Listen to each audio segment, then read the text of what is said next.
She had over 40 stab wounds to her body. It was a scene out of a horror movie. Good evening. The savage knife murder of a young mother in broad daylight stunned detectives in London today. There's a massive jolt to society that life is much more dangerous than it used to be. She was 23 when she died. She was a shining light. He talked about the sort of things the offender would be interested in, which was sexually sadistic fantasies. You know, what sort of person could have done this to another human being? It was unbelievable. You know, it was frightening. Today's developments bring another twist to the story, but the Common still holds its secret.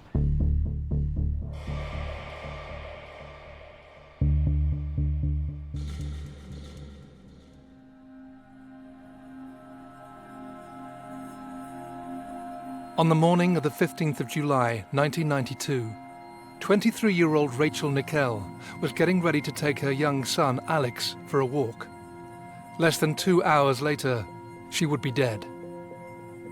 Across London, on the tough Alton estate in Roehampton, less than a mile from Wimbledon Common, local man Colin Stagg had woken up early and was preparing to leave his flat.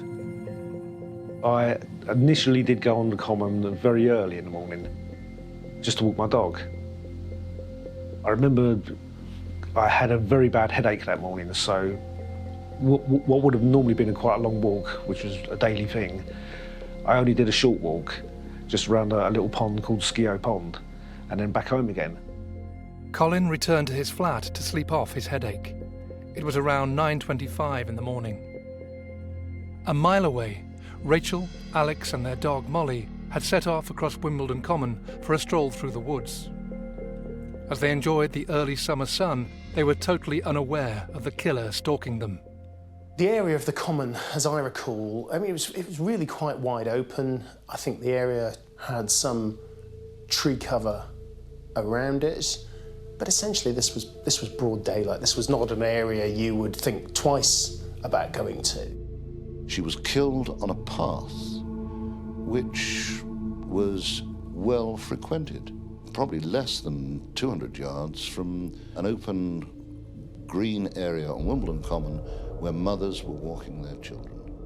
Just minutes into the family's walk, the killer struck. The attack was so ferocious, one of the blows that cut her throat to silence her before the main attack almost decapitated her. She had over 40 stab wounds to her body and throat. It was a scene out of a horror movie.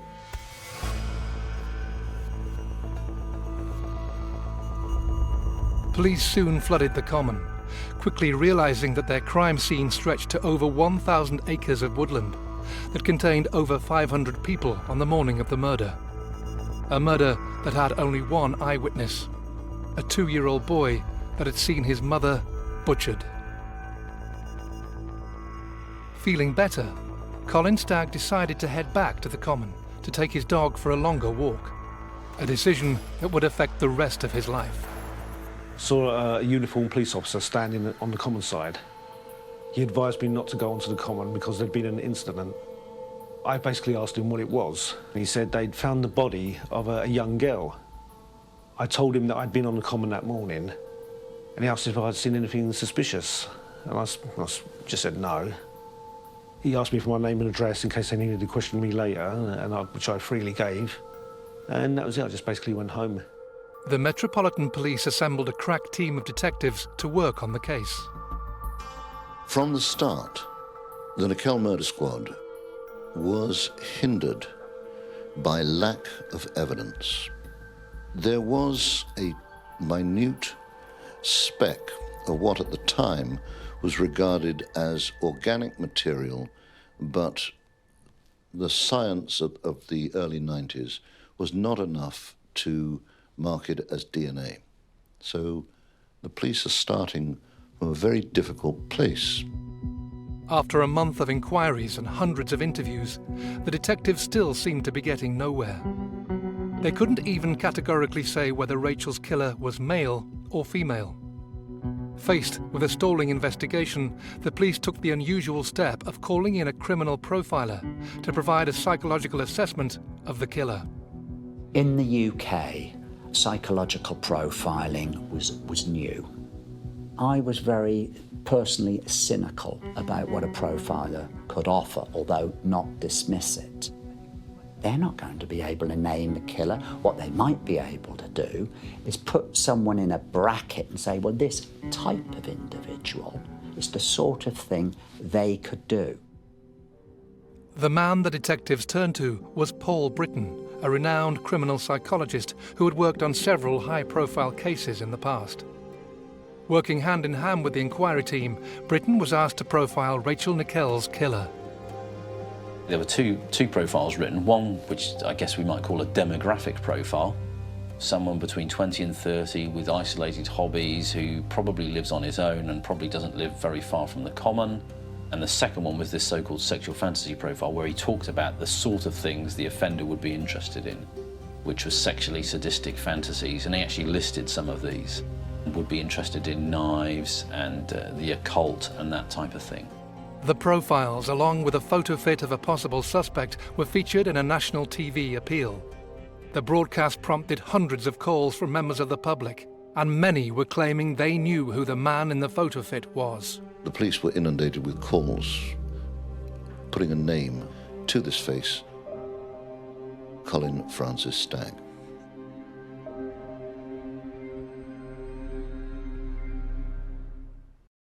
On the 15th of July, 1992, Rachel Nickell was walking with her 2-year-old son Alex on Wimbledon Common. In a few short minutes, a laughter-filled stroll in a popular beauty spot would be turned into a scene of horror. Her son, ripped from her arms, would be the only witness to the dreadful attack. The pathologist, Dr. Richard Shepherd, told the inquest it was a frenzied attack. The killer kept up the stabbing even after her death. She'd been sexually molested. The image of her, the beautiful blonde model, is an iconic image now, and it seems to speak to the loss of innocence of a period of time when a young woman couldn't take her child out in the middle of the day on a summer's day. So it became one of these cases that put incredible pressure on the police. There are suspects. 4 men were spotted near the scene. Perhaps the most important was the one seen washing his hands in this stream shortly after the murder. He, like the others, hasn't been traced, and the police fear that if it was the killer, he may strike again. Faced with an almost complete lack of eyewitness and forensic evidence, the police asked criminal psychologist Paul Britton to devise a profile of the killer. This profile, along with a well-publicised photo fit of a suspect seen near the murder site, led to the spotlight falling on a local man, Colin Stagg, who lived a few minutes' walk from Wimbledon Common. Early in the morning, it was about 8, 9 o'clock I think it was, someone was knocking on my door. I opened it and it was plainclothes officers. And they said they wanted to question me in regard to the Rachel Nickell murder. To be fair to the police, they had interviewed other suspects. They had followed up other leads. But as time wore on, those leads and those suspects petered out. The only man who figured large and was to do so for the next 2 years was Colin Stagg. I'd never been arrested for anything in my life at that time, and being accused of something like that, and it was like, I was in a different world. It was strange. Lots of police officers came in, they searched my home, top to bottom. I had a couple of books about the occult and stuff like that, and they focused on that. After they searched my place, they took me to the Wimbledon police station and they held me for 3 days. As the police began to question their suspect, they were presented with a huge stroke of luck. Colin Stagg was about to reveal a piece of information that would convince detectives he was the killer. I can see why Colin Stagg rose to the top of this inquiry. He almost offered himself up, quite frankly. He was on the common at the time. He's a known loner, nothing wrong with that. But sometimes with that, perceived to be just a little bit odd in some way or another. I'd never been arrested before for any crime, and it was very, very scary. Amazingly, for the police officers involved, he talked frankly and openly. He didn't deny anything, but other than to insist that he had not murdered this young mother. As police continued to question Colin, a search of past incidents on the common delivered a breakthrough. They discovered a sighting by a woman of a man who was lying naked on the common, who she claimed exposed himself to her. Basically, I was just doing nude sunbathing, which I did in a regular spot every summer, and it was an area used by nude sunbathers.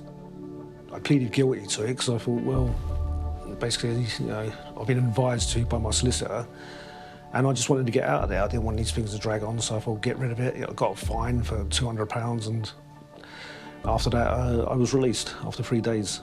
That decision was to have long and lasting effects on the case and his life. Stagg's naivety fueled the police's theory that he matched Paul Britton's profile of the killer. As Colin returned to his life on the Alton estate, where he assumed the trauma of the past few months was behind him for good, an innocent decision he'd made years before the killing of Rachel Nickell was about to come back to haunt him. I think it was about 2 years prior to the murder of Rachel Nickell. I answered a dating advert for friendship, and so I wrote a letter to Julie Pines. We got on okay, you know, we chatted on the telephone at first, and we seemed to be okay. And then, being a normal red-blooded man, you know, I thought, you know, this could go a bit further. So I just chanced my arm, really, and wrote her a sexual letter. It was just of a mild sexual fantasy of meeting a woman in the open air, getting on together and having sex together in the open air. And she kept that letter for 2 years, and she contacted the police when I was arrested for those 3 days, and that was it. And the police, once they read that letter, and of course Rachel Nickell was murdered in the woodlands, they seemed to find a connection with that. After a detailed examination of the letter from Julie Pines, the police were now even more certain that Colin had murdered Rachel Nickell. But they were still completely unable to prove it. Faced with an ever-mounting pressure from both senior officers and the public, the inquiry team hit upon a daring idea. It was believed, and now we know hugely problematically, that it would be useful to get an undercover operative in there to evaluate whether Stagg had any guilty knowledge of the case. The inquiry team wasted no time in recruiting a star female undercover officer known during and after the operation as Lizzie James. With her in place, and after lengthy consultations with Paul Britton, Operation Edsel, as it was codenamed, began. The carefully concocted plan, made with the approval of senior Metropolitan Police officers and lawyers, was that Lizzie should write to Colin and earn his trust, in the hope he would reveal some intimate knowledge of the crime. I received a letter from a woman calling herself Lizzie James, and she claimed that she was a friend of Julie Pines, and she had read the letter and she found it interesting, and she wanted to get to know me. The first letter was something like, Dear Colin, you might remember a lady called Julie Pines. Dear Colin, I hope you're not offended by this intrusion, as we've never met before. Julie was fairly closed-minded. I'm a lot more open-minded, and basically I want to start a dialogue with you. Of course, Stagg, 30-year-old guy, getting a bit of attention from a woman, writes back. Dear Lizzie, thank you so much for your letter, which I read with great interest. We struck up a conversation. I sent letters to her, she'd send letters to me. I'm sure your fantasies hold no bounds, and you're as broad-minded and uninhibited as I am. Some of the early letters by Stagg show his degree of naivety, where he talks about making parsnip wine, and we'll go out on the veranda and have our parsnip wine, and I'll kiss you and cuddle you, and it's all pretty benign stuff. And then in a very significant letter that she writes back, she says, I need you to show me what a real man is. The things that happened when I was with this man were not what normal people would like. And even though these things are bad and I feel guilty, I can never forget how exhilarating they made me feel. Now, there's only so many ways you can take that, so unsurprisingly, in the next letter, Stagg plays back that exact verbatim sentence. I'll show you who a real man is. And then in the next letter, Lizzie James writes back, I need to feel defenseless and humiliated. And guess what? In the next letter, Stagg uses those exact terms, defenceless and humiliated. In all my letters, I would always say, is this the kind of thing you mean? Is this the kind of thing that you like? If not, I apologise, you know, because I was a lot younger. Never had a real sexual relationship with a woman, so I would have told any woman anything what they wanted to hear if I thought I was going to have sex back then. The exchange of letters continued, and the content quickly became more sexual and violent. To the detectives, it seemed Stagg was playing right into their hands. Encouraged by the results, they decided to have the couple meet in London's Hyde Park. I remember the day clearly. I thought she was late. Then I saw this woman, long blonde hair, quite attractive. So I said, you know, excuse me, are you Lizzie James? And she said she was, and she realised who I was. And that was the first meeting we had. His first encounter with Lizzie was not the private affair that Colin had hoped for. The park was full of undercover officers watching every move he made, each of them fully aware that one of their colleagues was meeting with a supposed sadistic killer. Over lunch, Lizzie James wasted no time in appealing to what the team thought was Colin's dark side. That's when she told me she had a dark secret. I've got quite an extreme appetite for some things. Her ex-boyfriend was into black magic and stuff, and she claimed that she had done a human sacrifice of a pregnant one and a baby. Yeah, we did. And things got pretty heated, and yeah, we screwed around. At first I thought, oh, she's a nutter, you know, she's off her head. But she was very attractive. And again, all I was thinking about was like, yeah, you know, just in one ear and out the other. Ever eager to impress Lizzie, Colin responded to her dark secret with a violent fantasy of his own. It wasn't long before their exchanges turned to the murder on Wimbledon Common. I told her, I think I was on the second or the third meeting, that I had been arrested for the Rachel Nickell murder. And she found that very exciting. Lizzie James wanted me to be the murderer. She said she could only be with a man who could have committed that crime and to have sex with that man. And I just kept saying, no, sorry, it's not me. You know, I kept apologising and saying, you know, sorry, it's not me, I didn't do it. Throughout the entire operation, Colin Stagg never once suggested he had anything to do with the Nickell murder. But despite this, the sexual content of his letters to Lizzie James was exactly what Paul Britton and the police thought they would see from the killer. On the 17th of August 1993, Stagg was re-arrested on suspicion of murder. Myself and my solicitor, we sat in a room being interviewed by the police, and they were reading some of my letters out that I'd written to Lizzie James. Yeah, I felt obviously very small because I thought, you know, there were personal letters between two consenting adults. And it was at that point one officer left the room and he came in with Lizzie James. Hello, Colin. Remember me? I knew straight away then that she was part of this. I couldn't say anything, you know, because I was just saying no comment all the time. But what I really wanted to say was like, you know, well, you fucking started this, you know. You wrote to me, I didn't write to you. So that was it. And then I was charged with the murder of Rachel Nickell. With their prime suspect safely behind bars, the murder squad celebrated a job well done. However, what they didn't and couldn't know was that for the past months, all their efforts had been focused on the wrong man.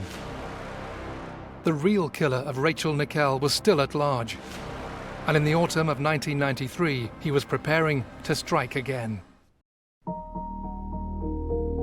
Detectives investigating the murder of Rachel Nickell on Wimbledon Common in 1992 had spent over a year hunting her killer.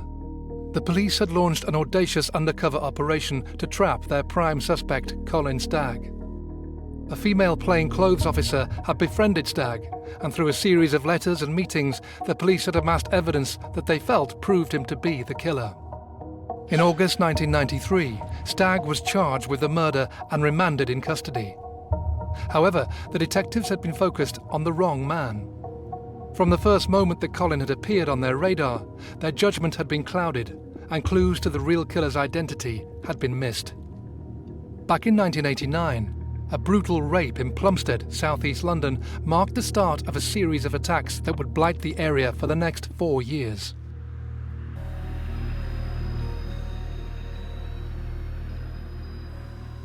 A woman with children in the house was getting the kids ready for school, and the back door was left open.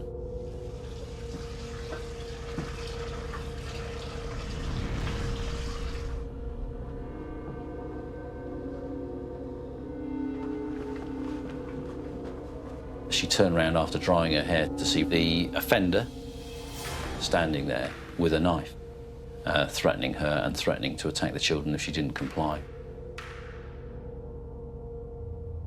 And that rape was the first of what became known as the Green Chain Rapes, which was a series of attacks along Green Chain Walk in southeast London. These rapes went on for a number of years and no one was caught for them. Tragically, the Green Chain Rapes could have been stopped after the first attack. The police received a call about the Plumstead rape in August 1989. The caller was the rapist's mother, and her son had just confessed to her. His name was Robert Napper. He confessed to her that he'd raped a woman, and his mother took him at his word and went to the police and said, "Look, my son's confessed to raping a woman. Has anybody been raped recently around Plumstead Common?" The police checked their records, but no trace of an attack was found. Had the crime been properly investigated, one of the worst killers in British history could have been stopped in his tracks. Robert Napper is one of a very unusual and small set of offenders, mercifully rare, that really are, well, it's basically known as a sexual sadist, a sexually sadistic killer. There's some suggestion that he was abused before the age of 10, and apparently by someone quite close to him, although specifically who that is, we don't know. I think what's significant about him as a child and as an adult is this isolation. Isolation from his peers, isolation from friends, and isolation from family, which got more and more extreme also throughout his criminal career. We also know that he had Asperger's, which is a learning difficulty as well, which probably added to that isolation.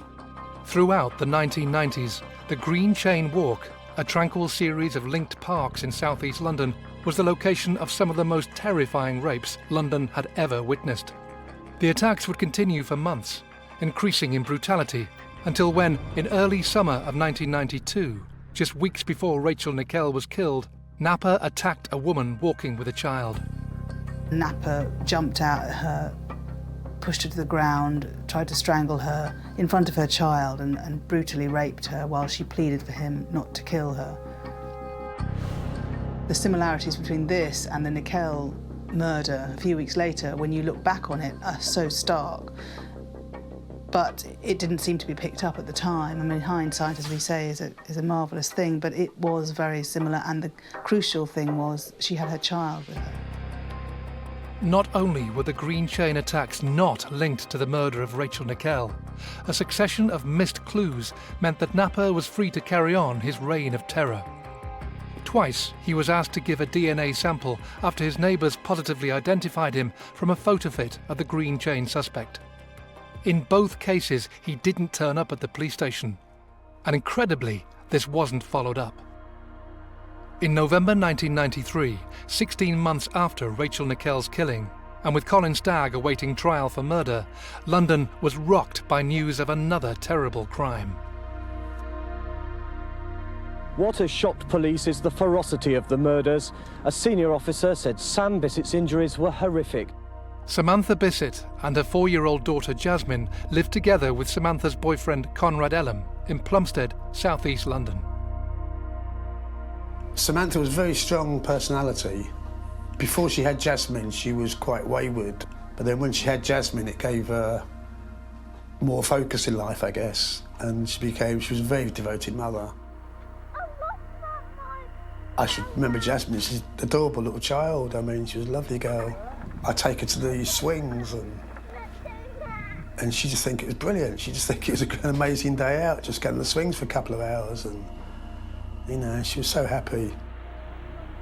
As Samantha and Jasmine carried on with their lives, Robert Napper had already begun stalking them. She never had curtains.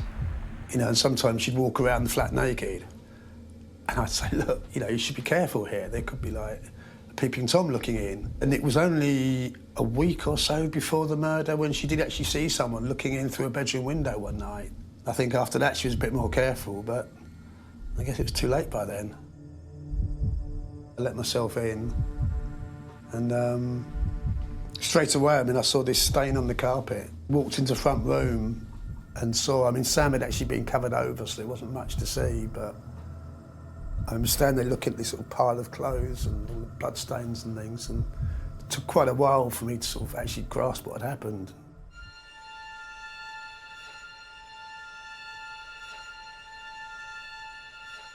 And then thought, well, what about Jasmine? I felt bad that I hadn't even thought about it. I thought I'd phone the police without even checking on Jasmine. I thought she might still be alive. Jasmine was in the bed with the covers over her. And for a second I thought maybe she's still alive, but then there was no movement, she wasn't breathing. So then I phoned the police. The investigation into the Bissett murders was headed up by Detective Superintendent Mickey Banks.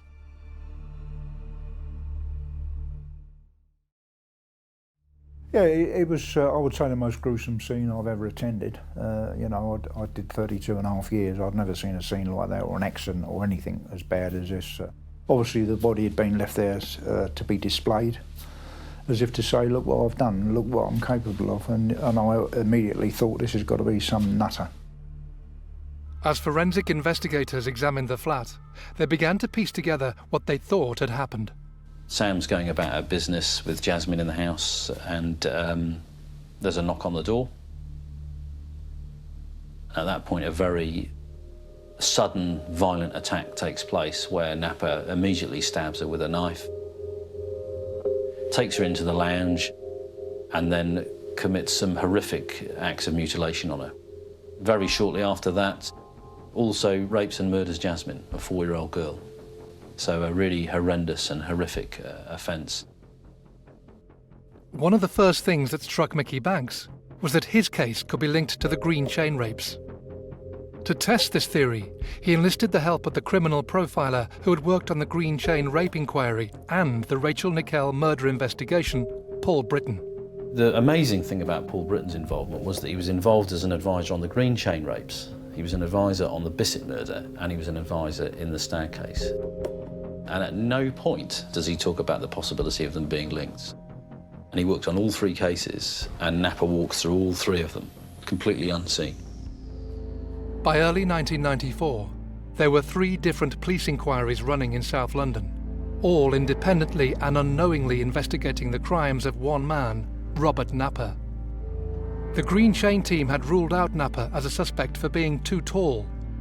Tellingly, they had not pursued him when he had twice failed to provide a DNA sample.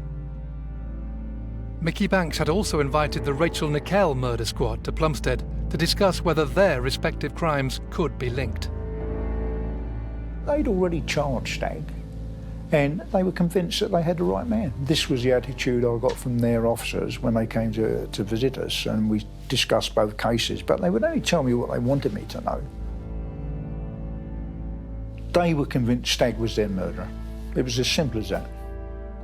Paul Britton, the one man who had intimate knowledge of both cases, reinforced the lack of connection between the Nickell and Bissett murders. I think Mickey Banks says to Paul Britton, are they not linked? And Paul Britton says, no, they're not linked because it doesn't have the same degree of frenzy.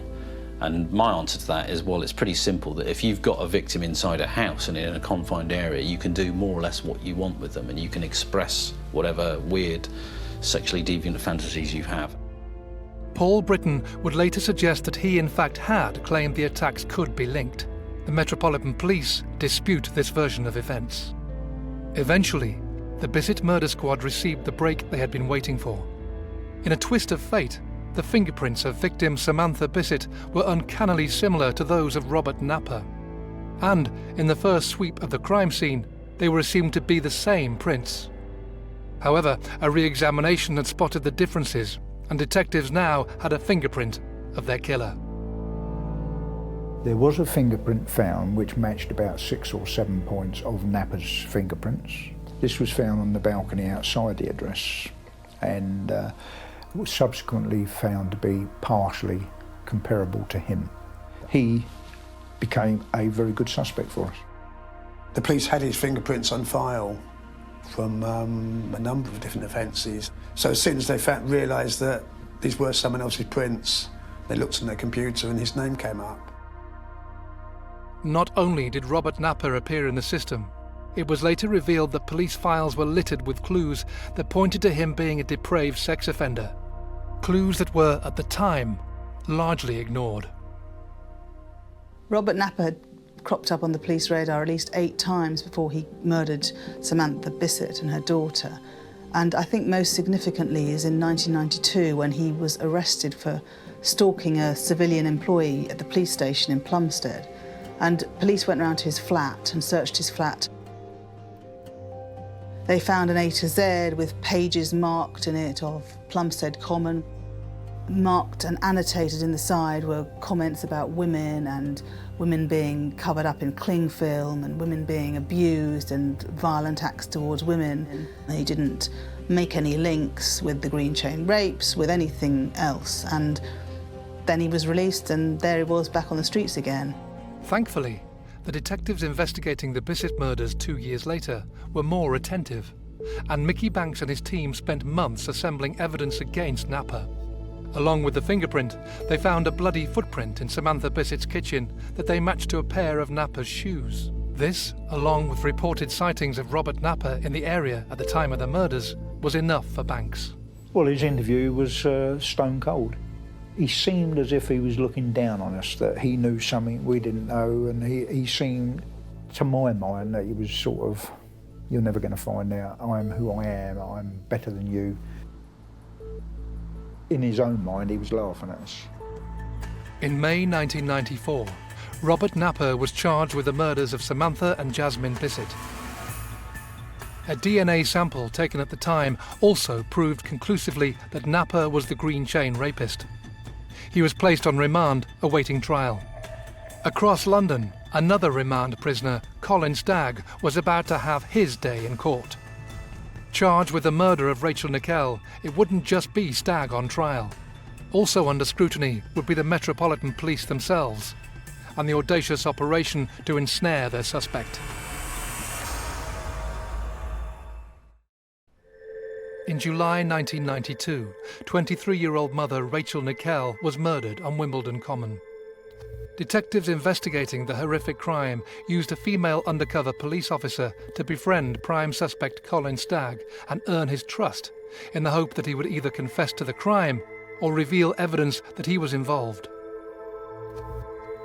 After 28 weeks, Operation Edsel, as it was known, ended with the police confident that they had gathered enough evidence to prove Stagg was guilty. He was charged with murder and he was remanded in custody awaiting trial. After 14 months on remand in Wandsworth Jail, Colin Stagg arrived at the Old Bailey. Going up into the courts is a very frightening thing. I mean, especially if you know you're innocent. The police and the prosecution seemed quite confident with the material they'd got. And yet I was talking to sort of experienced court reporters and other crime correspondents who were sort of looking at each other thinking, how are they going to get away with this? Colin's defence team had employed a series of experts to analyse Operation Edsel and its findings. They quickly realised it was littered with problems. In my analysis of what Stagg revealed, there is actually nothing very unusual at all. There are several pathways that Stagg tries to satisfy Lizzie James, where he'll say, you know, I'm kind of interested in this, are you? I'm so glad that you like my letters and that you too are as broad-minded and uninhibited as me. I can't wait to read some of your fantasies. And he's trying to feel out what she's kind of interested in. And of course, where he hits gold is where she reinforces him, if you like, and throws him a bone every time he says something which is either violent or sexually sadistic. I believe I will only ever feel fulfilled again if I meet a man who has the same history as me.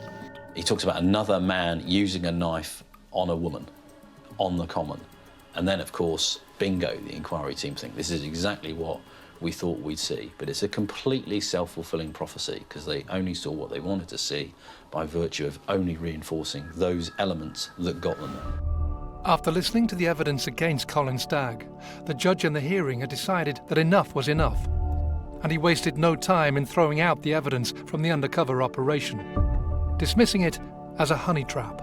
As the detective in charge of that, you could not have listened to the judge's words and be in any doubt that he was not only dismissing the case, he was seriously angry about the way in which Colin Stagg had been led. With their case in tatters, the Rachel Nickell murder squad were left to reflect on the events of the past 2 years. The team had taken over 4,500 statements, and the inquiry was said to have cost over £3 million. Despite the murder investigation being, at the time, the most expensive in British criminal history, the squad were left with nothing. You wonder why did no one say, hold on, what's the judge going to think of this? Colin Stagg left the Old Bailey after 14 months in prison a free man. The judge's ruling meant that his case wouldn't be heard by a jury. But Colin was about to face a different trial, this time by the media and the public.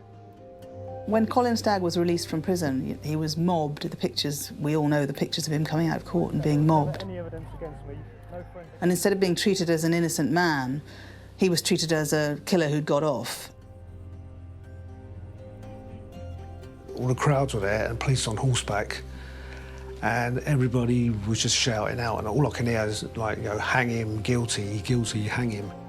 Minutes later, a statement was read out by Rachel Nickell's father. I understand that the police will now keep the files on my daughter's murder open, but they are not looking for anyone else. Releasing a statement that is so absolutely positive that we are not looking for anything else, that is a big message to deliver. You are saying to everyone out there, we know who this man is. The law has been upheld, but where is the justice? I'm surprised we ever made that statement. Colin Stagg returned to his flat and would spend the next 14 years as a social pariah. To most people, he was the man who got away with murder.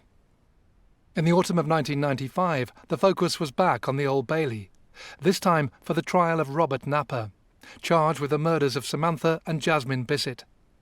As the prosecution made the final touches to its case, the detectives received some unexpected news. We got a phone call to say he was going to plead guilty, he was going to plead diminished responsibility.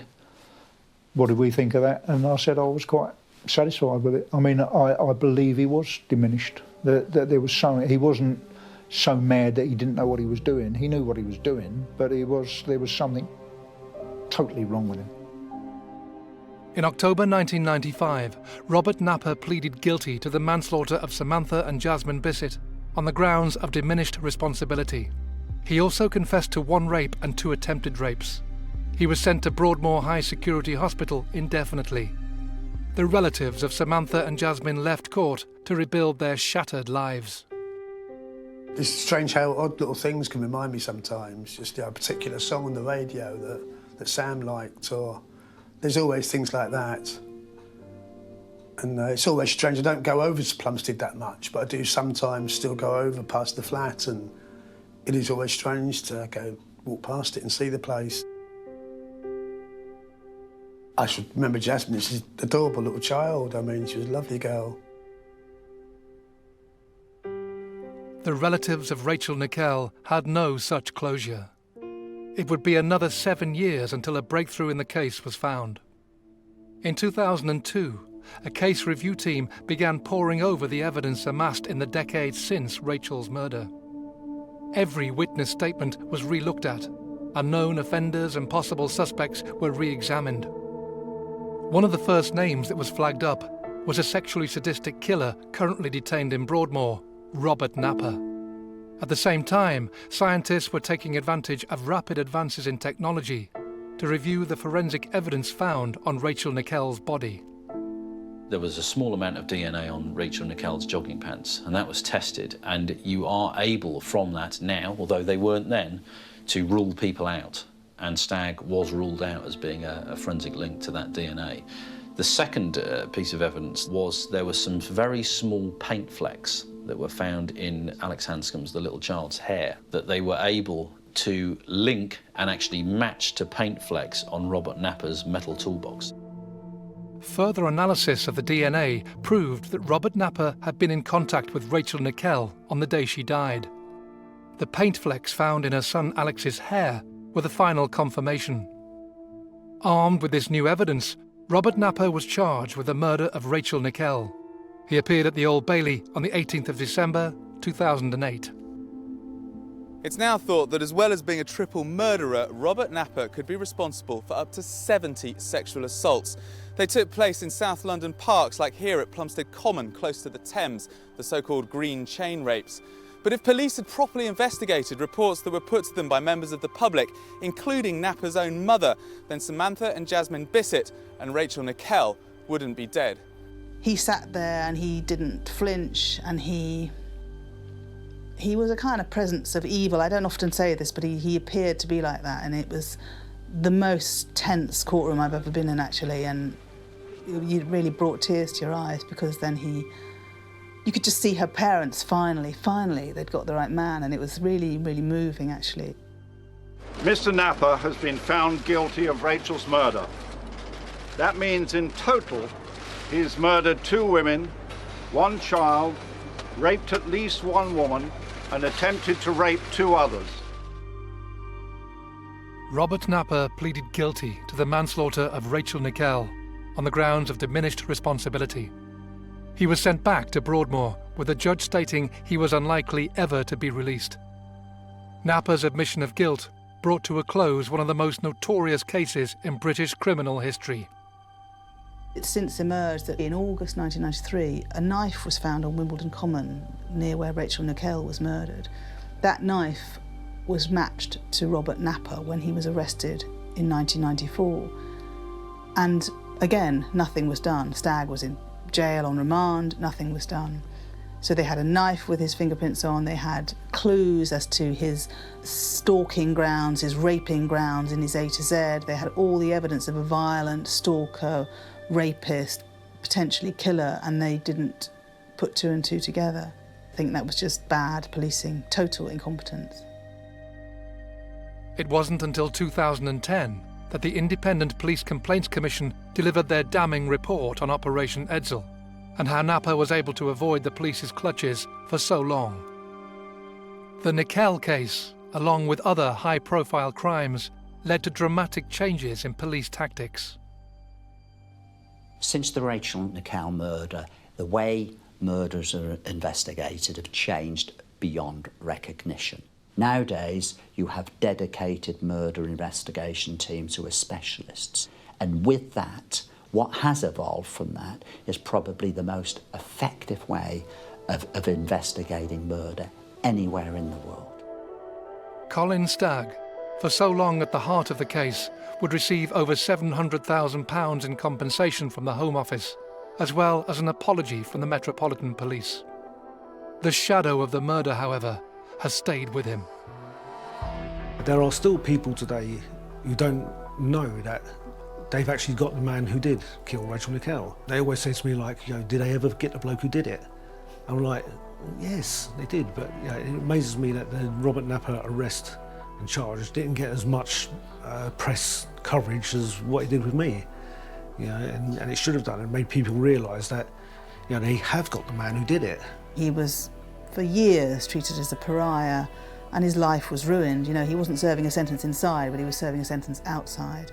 And had Napper never been caught, Colin Stagg would still be the man who killed Rachel Nickell to this day, I think.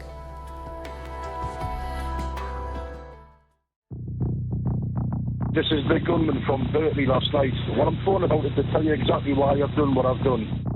Police are saying there is a heightened risk to people's safety tonight. We have decided to offer a £10,000 reward A normal week in the summer was ruined by armed police arriving in the town. Though vehicle checkpoints continue all around the village. Amidst the green moorland, the black sight and barrel of a marksman's rifle. I didn't think he would do something like that. I just didn't think he would actually kill someone. We had clear, declared intent to harm members of the public or members of Northumbria Police. You couldn't get any clearer than that. For me, you can't get any more dangerous than that.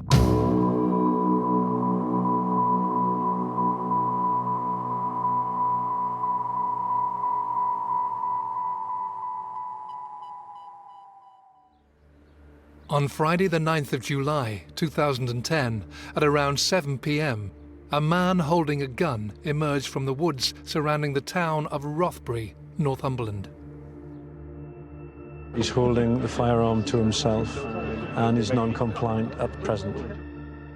His sighting marked the final stages of one of the biggest police operations the country had ever seen. Move back, in a line. Raoul Moat, Britain's most wanted man, had been found.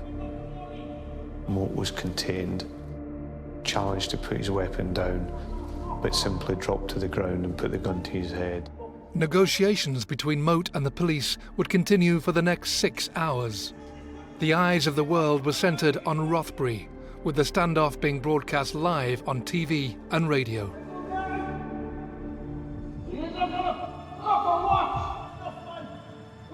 The events that led to the armed standoff in this quiet corner of the country actually began years earlier, when Raoul Moat met Samantha Stobbart in a Newcastle nightclub. Sam used to love to go out, discos. She was going to the nightclubs since she was about 15. Her mum used to take her to the nightclubs when she was 15, on a school night. She met him on a night out on Newcastle Big Market when he was working as a bouncer on the doors. Because Samantha was slim and young and blonde, Raoul made a beeline for her. That was it. She fell hook, line and sinker. It was her world. Their relationship, it blew hot and cold. One minute they were all lovey-dovey, the next it was arguments. And he was very abusive to her. You're not going out and got something fucking jealous about that, have you? No. Absolutely. You know what? And then he would come over and he would give her the soft soap again and she would go back. And it would all start all over again. When I first met Raoul, I liked him. I thought he was nice. He would do anything to help you. But once you got on the wrong side of Raoul, if you said something you didn't agree with, that was it. He would fall out with you and you would face the consequences. Raoul had to have a girl on his arm. He had to. And she had to be good looking and she had to be slim and fit and well toned. He liked everybody to envy him. I think he was a control freak. He wouldn't let her out the house with makeup on and things like that. He always had to be with her, even if she was going to the shops. He had to be with her. Raoul Moat's an interesting character, not that unusual among men who are controlling or domineering in their relationships. Some of these characteristics for Raoul Moat have included suspiciousness, jealousy, and control. These are often found in relationships where people in themselves are actually quite insecure, but they're hoping to compensate for that through controlling others. He had a difficult childhood, a difficult relationship with his mother. A lot of people have said he was so determined to have a normal family life with Samantha. I think when that broke down, that's when everything unravelled for Raoul. Raoul Moat was 37.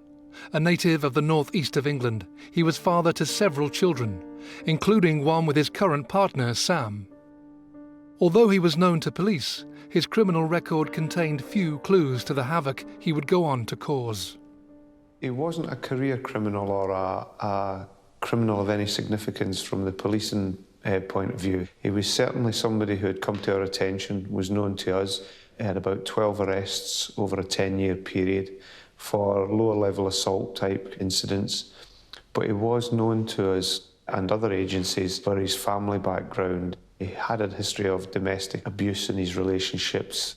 But from his background as a door supervisor and a door steward in Newcastle, he certainly came to the attention of the police in terms of the occasional arrest for assault.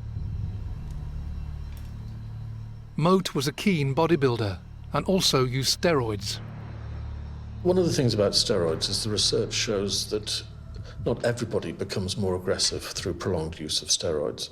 What seems to be happening is that aspects of an individual's character are exaggerated as a result of steroid abuse. So some people may become more aggressive, others might not. Once when she'd come over to mine, he'd picked her up and thrown her against the wall. Then he calms down and he's full of apologies and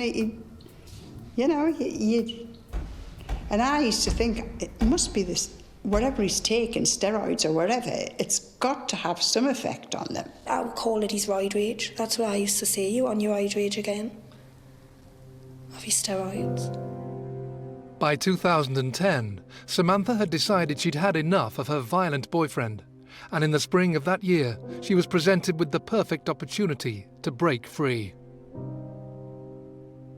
Raoul Moat was sent to prison in April of 2010 after being convicted of an assault on his young daughter. I think it's important to point out that they had actually been separated for quite a while. And while Raoul Moat was in prison, I think Samantha probably saw that as an opportunity to put some distance between themselves. And it was while he was in prison that she tried to finalise and finish the relationship and totally sever links with him. But he was a very controlling character and he wasn't prepared to let Sam do that. And it was certainly something he didn't want. One of the difficulties for people who get involved in controlling relationships is that they need a willing partner, somebody who's prepared to go along with that. When the relationship is threatened, it's a threat to that individual who's controlling. They don't want to lose that. That's what they've worked hard to try and manage. And that's when people can react quite viciously. Raoul Moat's revenge was certainly vicious. Not only did his girlfriend want rid of him, he was stunned when Samantha revealed she had actually met someone else while he was in prison. His name was Christopher Brown, and it was a relationship that would have a tragic ending.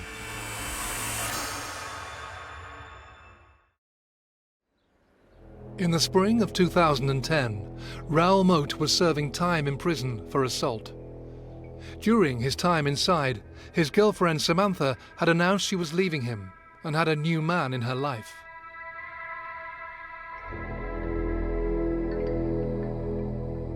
Christopher Brown, for me, is the forgotten victim of this whole sorry episode. Christopher Brown was a lad from the south of England who moved to Newcastle to try and start a career as a karate instructor, whose only mistake was to meet Samantha Stobart and start a relationship with Samantha Stobart. While Raoul Moat was in prison, Samantha had a number of conversations. She used the expression or used the excuse that he was a police officer. I don't think that she did that to purposely provoke Moat. I think she was doing that to try and frighten him off. But unfortunately, it had exactly the opposite effect, and it did in fact provoke him. Chris Brown wasn't and never had been a police officer. This apparently innocent lie told by Sam about her new boyfriend would have fatal consequences. Raoul Moat hated the police, and the thought of his ex dating a copper made him furious. Raoul's attitude to the police, he just hated them. He wanted nothing to do with the police, he just didn't like them at all. He believed the police, the social services, the prison authorities, his ex-girlfriends were all picking on him, but it was nothing to do with him.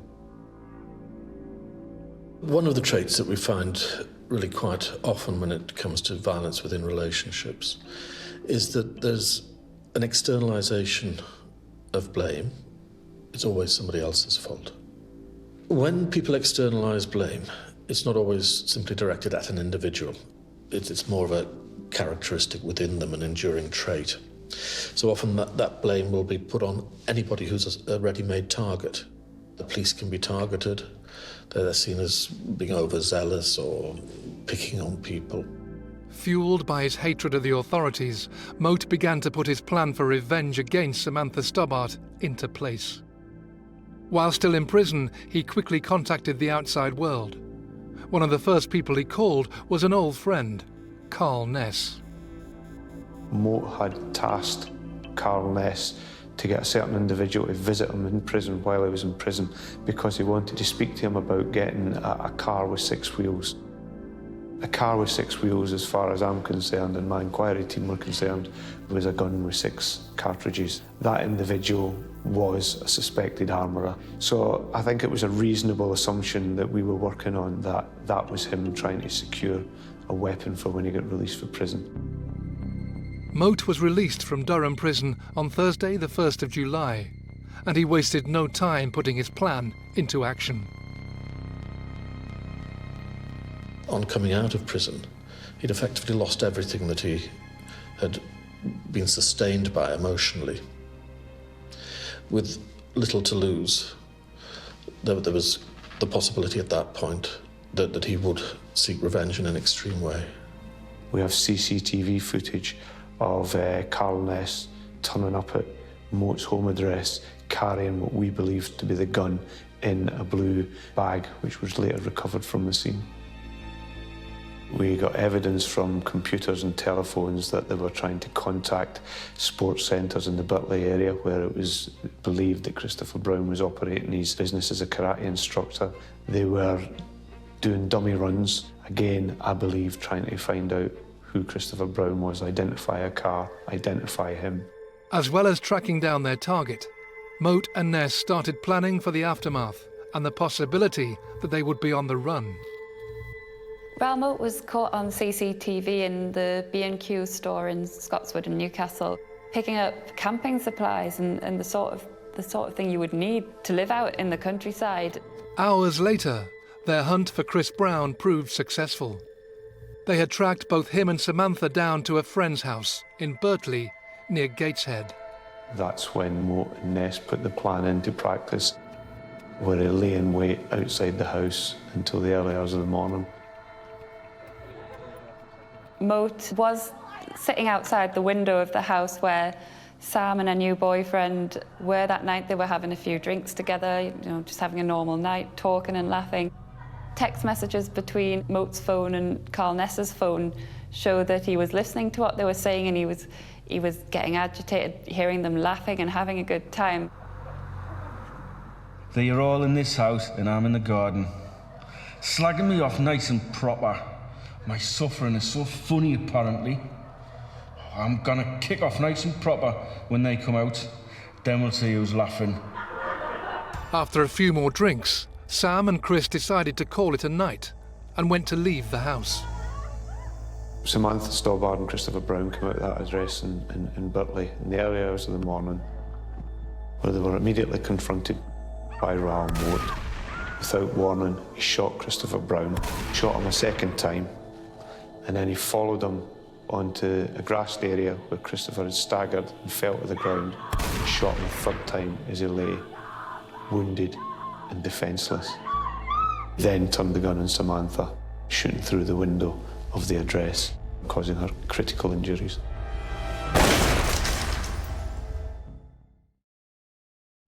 Following the shootings, Moat ran off into the night. Apart from being spotted briefly on CCTV, he disappeared, leaving carnage in his wake. I knew Raoul was a nutter, but I didn't think he was capable. I didn't think he would do something like that, but he's that sort of person to be capable to get a hold of weapons and stuff like that, but I just didn't think he would actually kill someone. Why he did it was he would never allow Sam to be with anyone else. I mean, I never in a million years thought he would ever kill anybody, maybe threaten them, but not shoot them. It was just such a shock. And then for him to shoot Samantha as well, that just, I just couldn't believe it. He said himself, the only reason he shot her where he shot her, so she couldn't wear a bikini and show other men a figure. That was typical Raoul. Nobody else was allowed to look at Samantha. This is the scar where they had to cut open to check my organs, because obviously the bullet hit through my organs and damaged a lot of them. As Samantha recovered in hospital and mourned her dead boyfriend, Raoul Moat had gone to ground. But the police were quick to identify him as the prime suspect in the shootings. It was very, very quickly known to us that Raoul Moat was the man responsible. Officers who were attending that scene were getting told very quickly Raoul Moat was responsible for this. As the police launched their murder investigation, on the Saturday night, Moat broke cover and visited an old friend, Andy McAllister, who had been watching the events in Berkeley unfold on TV. It was a Saturday night, the North East News on Saturday night. We were 11:30, 11:15. And it's mentioned a shooting in Gateshead, and I was watching it, and it brought his picture on the telly. And I knew he had getting out of the jail on a Thursday. And within less than 2 minutes, there was a knock at the door, and it was Raoul. And then he shot me, son. One of the shootings linked to Moat. He come in, he had a paper in his hand. He explained what he'd done. He said, look, I'm sorry, but I've done this, Andy. I'll phone the police now. I said, I'll phone it. It's a crime of passion, mate. You've been pushed over the top. I said, we'll get you handed in. As a crime of passion, mate, you'll not get much. Maybe he's 8, 10 years. Moat had no intention of handing himself in. He left Andy McAllister's house, and at 12:27 a.m, he called the police. This is the gunman from Berkeley last night. My name is Raoul Moat. What I'm phoning about is to tell you exactly why I've done what I've done. The investigation took a significant escalation on the Saturday night with a phone call from Raoul Moat claiming responsibility for the shooting of Christopher Brown, but more worryingly declaring effective war on Northumbria Police because it was his belief that Christopher Brown was a police officer. Now, my girlfriend has been having an affair behind my back with one of your officers, this gentleman that I shot last night, the karate instructor. He perceived that Northumbria Police were harassing him and were picking on him, so this was his way of taking his revenge. And unfortunately, within minutes of that call, he then approached and shot David Rathband.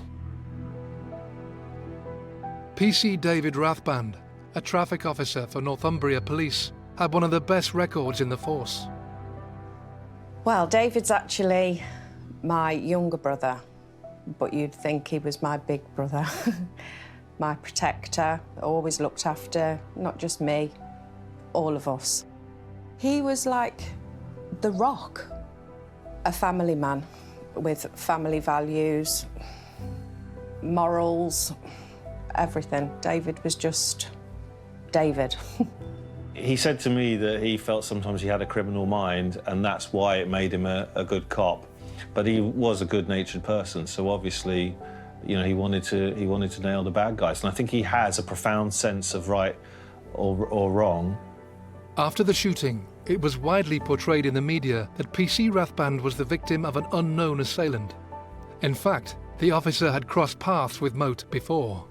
The incident took place in March 2009. David pulled over this vehicle, which was pulling into a scrapyard in Blaydon, just on the outskirts of Newcastle. The van driver was Raoul Moat. David says that Raoul Moat failed the attitude test on that day, and the small chit-chat turned to aggressive rants from Moat about anything, from social services to, you know, not being able to see his children, to trying to, you know, earn a crust and the police stopping it. But the significance of David's first meeting with Moat is that he couldn't get Moat out of his head. And David used a phrase to me which, you know, comes back to haunt us. He said, "Moat will come again," and Moat did. In the early hours of Sunday, the 4th of July, David Rathband had parked his patrol car on the junction of the A1 and the A69, just outside Newcastle. It was a pretty ordinary night in Newcastle. Not much happened. David Rathband felt a presence, and the next thing he knew, there was a tink on the glass, and it was Moat. Moat shot him, probably blinded him on the first shot, waited, And as David is trying to bring himself round, Moat shot him again and left him for what Moat thought was for dead. And sometime later, David summoned up the last amount of courage and energy that he had to get on the police radio. One of the officers heard the words, "I've been shot." I was just told over the phone that he'd been shot. I didn't know where he'd been shot, but I knew it had been some effect on his eyes. But I didn't know exactly where he'd been shot. And all I knew that he was alive. That was it. It was very basic information. Moments later, ambulances and the police were at the scene, and Moat was fleeing off into Northumberland. Personally, I took it as an insult. That was a colleague of mine who had been shot doing the job that I've done over and over and over again for a number of years. It could have been any one of us. That was the point that this investigation became from a relatively straightforward murder inquiry to a significant manhunt where public safety, the safety of police officers, became a huge priority and issue for us. As Moat fled the scene of the shooting, he paid a final visit to Andy McAllister. I must have been about 1:30, 2 o'clock in the morning. I couldn't find him. And I got knocked at the door and it was Carl.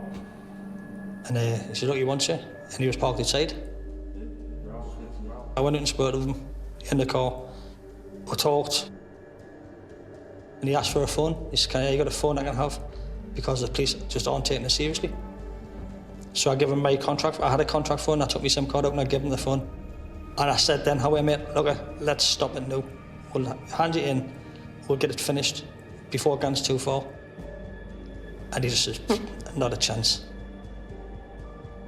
And he gets a 20-page statement. He says, "I want that handed to the police. I want as much press known about it as possible because they're not taking it seriously." And he says, "No, I'm going to take as many of them out as I can."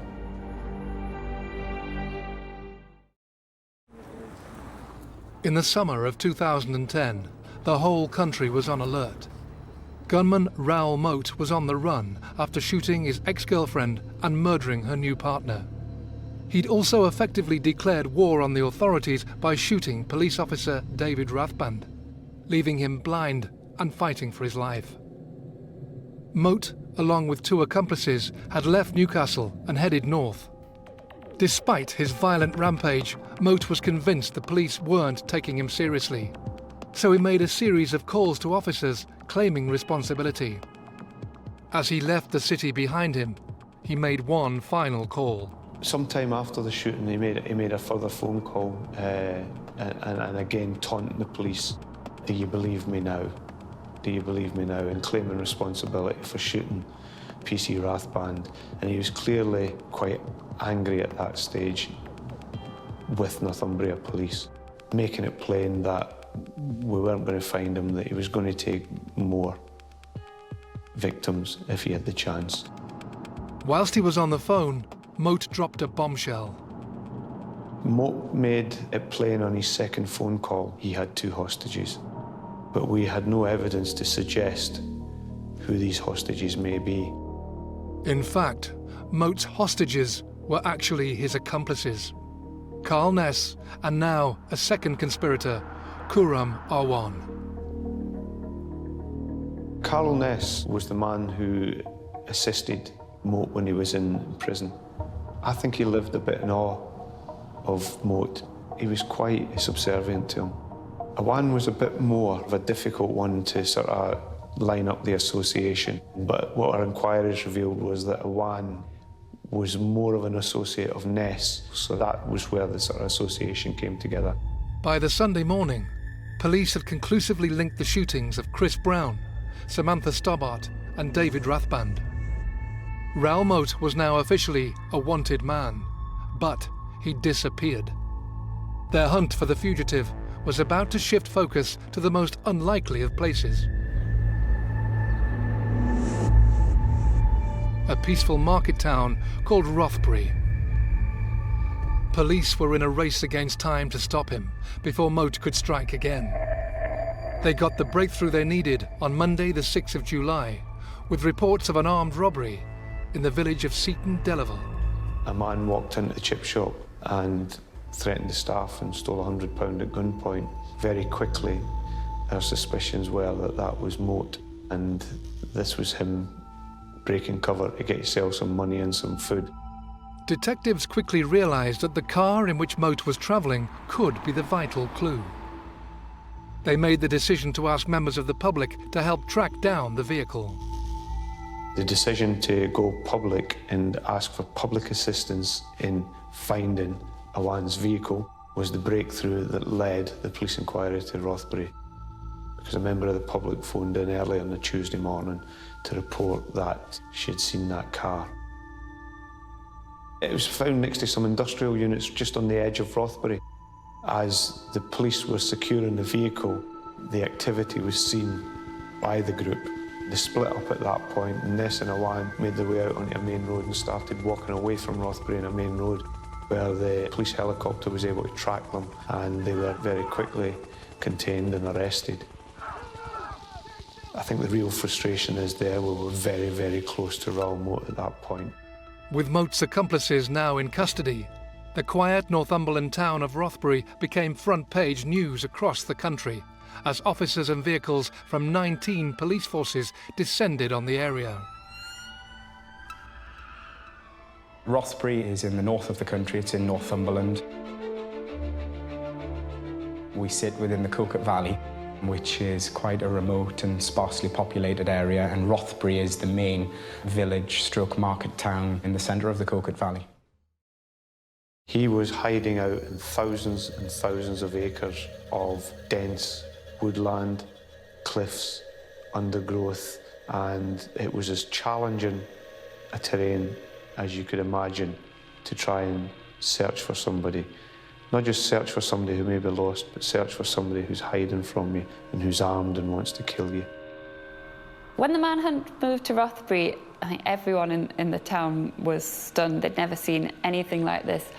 Very quickly, a normal week in the summer was ruined by armed police arriving in the town. There was armed police officers brought in from right across the UK. There was vehicles provided by the police service in Northern Ireland, all to be deployed in the hunt for Raoul Moat and the protection of the public in and around Rothbury and Northumberland.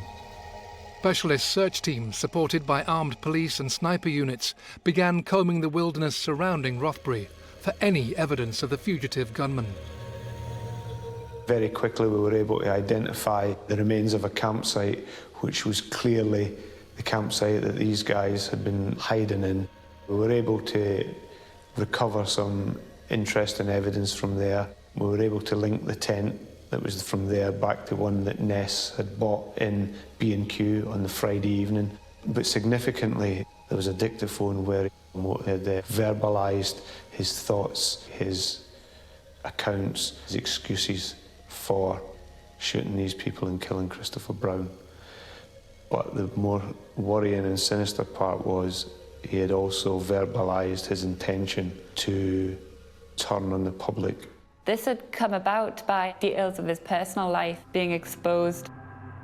And I think it was reporting about his mother and things that his mother had said about him that really tipped him over the edge. And he said at this time that for every inaccurate thing he read in the papers or anything that upset him that he saw or heard, he would harm a member of the public. I'm gonna get the lot of yous.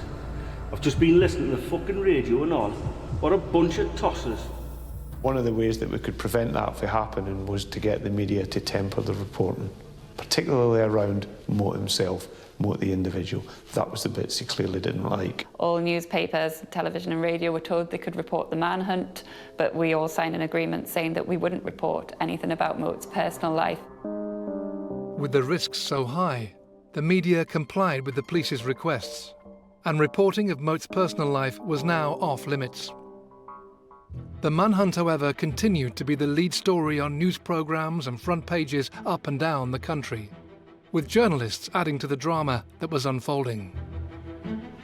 The language that the media used, I think, was are very revealing about the way in which the whole story was represented and understood. The police say the net is tightening. So Raoul Moat was referred to by the media as being Britain's most wanted man. Britain's most wanted man, murder suspect Raoul Moat. 7 days to find the most wanted man in Britain. The media talked about Rothbury being a town under siege. They talked about Rothbury being in lockdown. At 2 o'clock, the local middle school went into lockdown. It also relies very heavily on fictional representations of crime. Here we had a kind of outlaw gunman on the loose in the countryside. He says he won't be taken alive. The stakes in this search have never been higher. This is something that we're probably more used to seeing from Hollywood movies or American TV shows. And the language and the whole representation of the events by the media reflected that kind of narrative of what was happening. What was a murder investigation and a manhunt, and the search for a very dangerous man had taken on a life of its own, and in a sort of entertainment way by this point. There were reports that Paul Gascoigne had come up to see him, and that Gazza had been a friend of Moat and they'd known each other from when Moat was working in the town, and Gazza had been going to pubs and clubs. Paul Gascoigne had indeed made the trip to Rothbury, but in fact was stopped at a police cordon well outside the town. He later stated he was unaware of the severity of Moat's crimes. It was strange because obviously these are such tragic events, and suddenly there was a strange comic side to it that Paul Gascoigne had become involved. Despite the frenzied media coverage, there was no doubt in the police's mind quite how serious the situation in Rothbury was becoming. Moat was armed, threatening to kill innocent people, and was on the loose in thousands of acres of wilderness. This was probably the most dangerous situation that I've ever been involved in. Dangerous for the public in terms of the threat. We had clear, declared intent by this individual to harm members of the public or members of Northumbria Police. Raoul Moat very much led police on a chase around this large amount of countryside. He was moving around and he was being followed, but he was just moving out of the police's reach all the time. One of the sightings was that he'd been seen up near the middle school. I believe they'd potentially found a mobile phone up there that had put him within that area, and I think there was an immediate concern. If he's in that area, let's ensure that the school children are safe. There were officers stationed all the way around the building. If he was in that area, he certainly wasn't getting anywhere near that school. The reports of Moat near the school turned out to be a false alarm. To the residents of Rothbury, though, it was just another example of how unreal the situation in their town was becoming. A lot of residents said to me that when they were watching the news in the evening and they saw the police searching cars and there was police officers stationed on the bridge and at the entrances and exits to Rothbury, it was hard to believe that this was happening half a mile away within our own village. It was like a different world. It was like something you would see in London or in one of the major cities, not in a small village in rural Northumberland. It's not something that happens every day. The hunt for Moat continued until Friday the 9th of July. Then, at around 7 p.m, Moat was spotted emerging from the woods that surrounded the town. He'd lain low there for a number of days.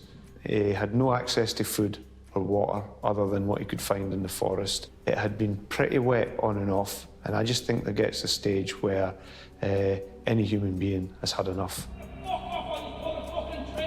He had his gun in his hand. He was lying there. It felt like everything was against him by that point. From my investigation, it became quite clear that he was pretty suicidal. When we searched his house, we found a noose that was already in place in the loft, and we found a number of suicide notes to friends and associates. So here was a man that was clearly contemplating taking his own life, and even up to his phone calls to the police, he was claiming that he wouldn't be taken alive. He mentioned something about not having a father, which was some of the last words that we know he said, and how the root cause of all this was his poor family relationships and the lack of a father figure in his life. Just after midnight, 6 hours into the standoff, and with the weather deteriorating, negotiators reported a change in Moat's behaviour. Moat's demeanour changed slightly and he moved the gun to a different position. They could tell that something was going to happen. In a split second, you had 2 officers firing their taser weapons and you had negotiators shouting at him to put his gun down. The mood changed, he made the decision and he pulled the trigger. The critically injured gunman was rushed to hospital, but doctors couldn't save him. Moat died later that morning. His death, however, did not mark the end of the story. The subsequent trial of his accomplices would reveal bizarre facts that would shock the nation. Worse still, and with a complete lack of respect for his victims, Moat would be mourned by some as a hero.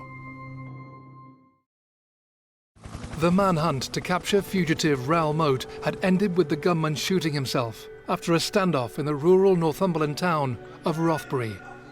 The hunt had involved hundreds of officers from 19 separate police forces and had cost over £1.5 million. Although the threat from Moat died with him that night, the police's job was far from over. At the beginning of 2011, Moat's accomplices stood trial at Newcastle Crown Court.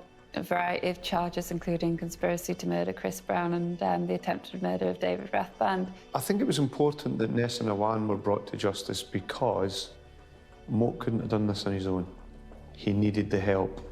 He needed somebody to help him source the gun when he was in prison. He needed somebody to try and help him find out what Samantha was doing. So for me, it was really important that those that helped him were brought to justice.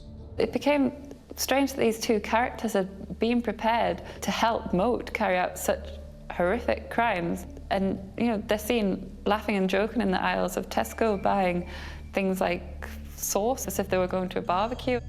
To hear the witnesses who were passed off as hostages, they'd written letters saying, "I'm safer than safe." They'd gone shopping for chicken wraps in Subway. When they robbed the chippy in Seaton Delaval, Moat supposedly shouted, "Wonga!" They were a few miles away at the McDonald's, and a police car pulled up, and one of the accomplices said something to the effect of, "Do we want to do him?" And the other said, "No, let Raoul finish his McFlurry." All these bizarre details. The evidence against both men was pretty overwhelming. CCTV featured hugely, particularly in terms of Awan. Although Awan claimed that he was a hostage, we have numerous pieces of CCTV where he's gone out and did the shopping for Raoul Moat. So the evidence was quite overwhelming in that sense, and the jury agreed. Carl Ness was found guilty of murdering Christopher Brown and the attempted murder of Samantha Stobbart. Both he and Khurram Awan were also found guilty of several other charges, including the attempted murder of David Rathband.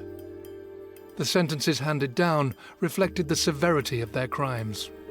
Both got life sentences. Awan got a minimum recommendation to serve 20 years, and Ness got a minimum recommendation to serve 40 years. The culmination of the trial seemingly drew a line under the Raoul Moat saga, with those affected by his actions satisfied that, at least in part, justice had been done. When they read the verdict, the best part of a year's worth of emotion, I think, clearly freed itself from David's soul, and guilty, guilty, without a shadow of a doubt, all of them.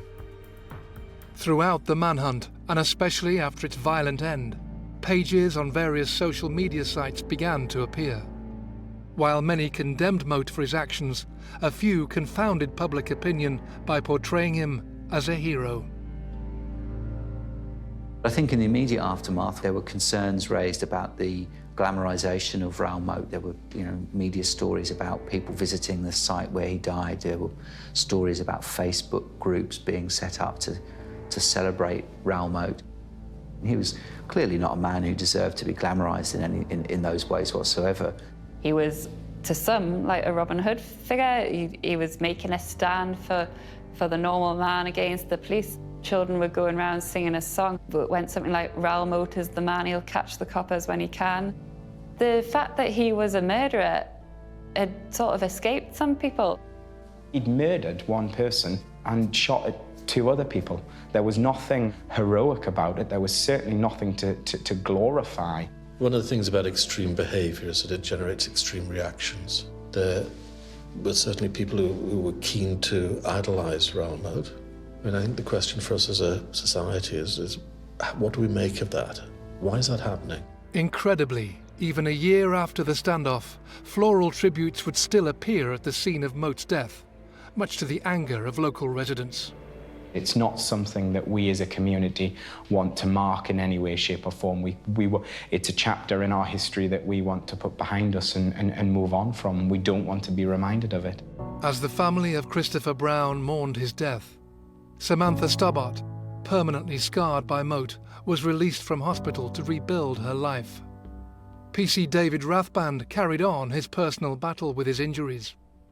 Completely blinded by Moat's shotgun, he set up the Blue Lamp Foundation, a charity to raise money to help emergency service personnel injured in the line of duty. PC David Rathband pretty much amazed everyone in the weeks, days and weeks after the shooting. He came out very quickly stating his intention to return to the police force, which I think everyone was amazed by. David had this public persona, and he was happy to be in the limelight, to keep the case in the memory, to raise money for his charity. But behind closed doors, his life was stress and trauma, and people didn't see that. On the evening of Wednesday, the 29th of February 2012, David Rathband was found dead at his home. He had committed suicide. It's like anybody, isn't it? You just wish you'd had one last conversation that meant something. The last conversation we had was, "Are you all right?" Yeah, I'm fine. "You're not all right, are you?" No, I'm fine. And days later, that was the end. And he's the first person close to me that I've ever lost. And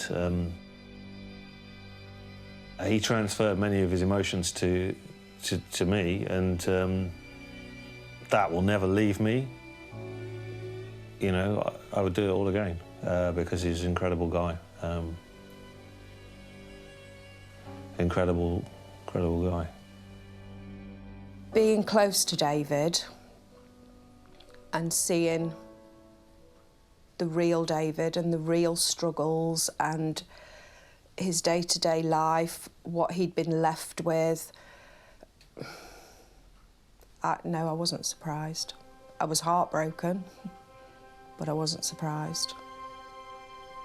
I didn't blame David. I couldn't be cross with him because I understood. He's still here. He's in my heart, and he always will be. And I will talk about him. In 2016, the family of David Rathband lost to civil action after filing a negligence claim against Northumbria Police. In the aftermath of the events in Rothbury, the Independent Police Complaints Commission conducted a thorough inquiry into the death of Raoul Moat, ultimately endorsing police actions in the standoff. It's easily the biggest policing operation I've been involved in. The force was able to rise to that challenge. I think about the victims. I think about Christopher Brown. I think about Dave Rathband.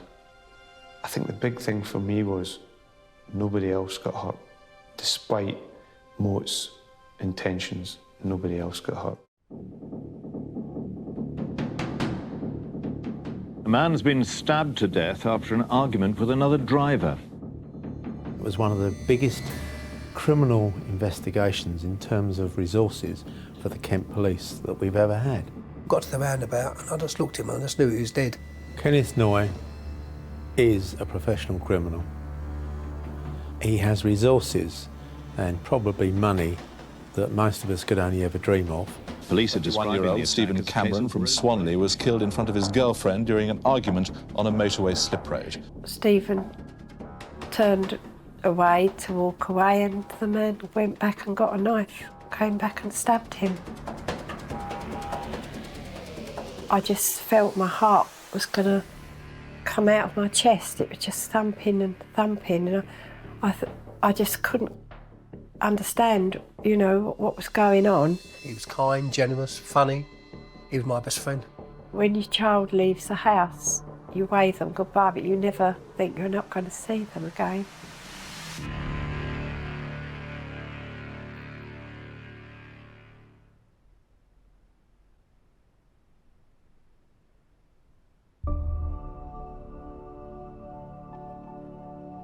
"21-year-old Stephen Cameron lived in Kent with his family and worked as an electrician. He was always teasing everybody. He was a very touchy-feely person. He had a way of coming up behind people and putting his arms around them and cuddling them. He always showed plenty of love. My Stephen had a fabulous personality. His attitude to life was absolutely fantastic. He was kind, generous, funny. He was my best friend. He was full of life, great fun to be with, just happy-go-lucky. Stephen was in a long-term relationship with his childhood sweetheart, 17-year-old Danielle Cable. Stephen met Danielle when she was at a bus stop, and this is her words to me. He looked at me, smiled at me, and I fell in love with him. And we all had our own lives, but we all were a very close family. We used to see each other all the time and do things together, go away together. We just had a perfect life. You just take it all for granted. It just seemed to us a normal, happy family life. Stephen and myself, we used to go to golf, go and play pool. Where I worked, that's where Stephen done his training, and I used to see him every day, all day. He was always coming around, Dad, you haven't got £5 of it, I'm going to go and have some lunch. He used to tease the life out of me. We was really, really close. He was starting his own business with his cousin. They were starting up an electrical business together. Him and Danielle and his best friend, Darren, were moving in together. They'd rented a house in Chislehurst, and they had everything to look forward to. He had his life ahead of him, and he was so happy. But this happy family life would soon be shattered. Deep in the heart of the Kent countryside, just 10 miles from the Cameron family home, lived one of Britain's most notorious criminals, Kenneth James Noye. Kenny Noye was already well known to the British police and public, a notorious career criminal involved in the money laundering of the Brinks Mat stolen gold, the largest bullion robbery in British criminal history. We knew he was a criminal. We didn't know him. We knew there was a book that had been written, the Brinks Mat robbery, which my husband had read and Stephen also had read. In November 1983, a highly organised South London gang of 6 armed robbers slipped into a maximum security warehouse near Heathrow and stole 3 tons of gold bullion worth a staggering £26 million. It was during the hunt for the missing gold that Kenny Noye was brought to the attention of the police. He was turning the gold into cash. But during the Brinks Mat investigation, he murdered undercover surveillance officer Detective Constable John Fordham in a frenzied knife attack, stabbing the officer multiple times in his chest. Sensationally acquitted on the grounds of self-defence, Noye was instead sentenced to 14 years in prison for his involvement in the conspiracy to handle stolen gold and VAT fraud. He was released early, 7 years later.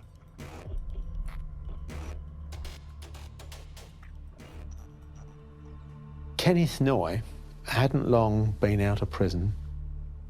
I was unashamed in the way in which he went about his life. He didn't have much shame about the fact that he's got 14 years in prison for handling stolen goods, the gold from the Brinks Mat.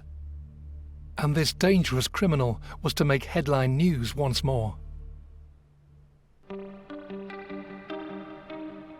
The 19th of May, 1996, started as a seemingly normal Sunday for the Camerons. They'd been out the night before and Stephen had been drinking. That morning, I had my 2 little granddaughters staying. They'd got in bed with Stephen and Danielle and was laughing and joking, and he told them that he was going to have them as his bridesmaids, and he was describing to them what sort of dresses they would have.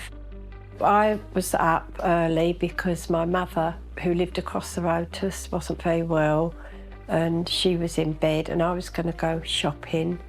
Stephen got up and he said, you're going to cook my breakfast, jokingly, and I said no. I said, I'm off out. And he said, oh, come on, Mum, please do my breakfast. I said, no, don't be so lazy, you do it. The last thing he did was tell me he loved me.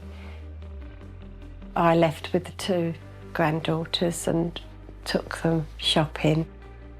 We had a cup of coffee together, had a little chat, told me what because he'd been out on the Saturday night to a club with his friends and sort of what have you, and he'd had a good night and what have you. And I think he was a little bit hungover, and so that's why Danielle was driving.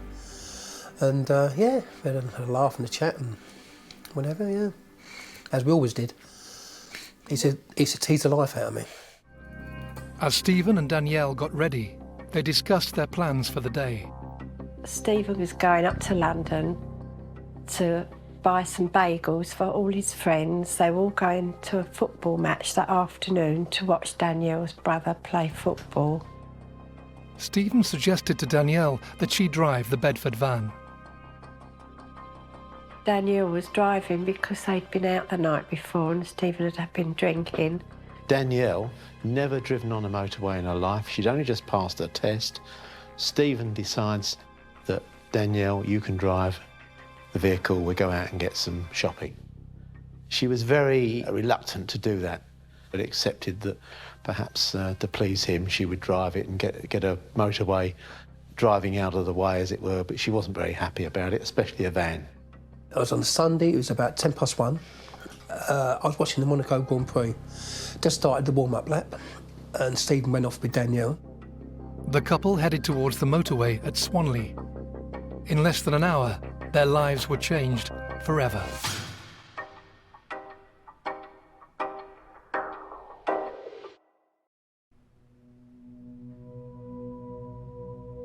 On Sunday the 19th of May, 1996, Stephen Cameron and his fiancée Danielle Cable were planning to meet friends.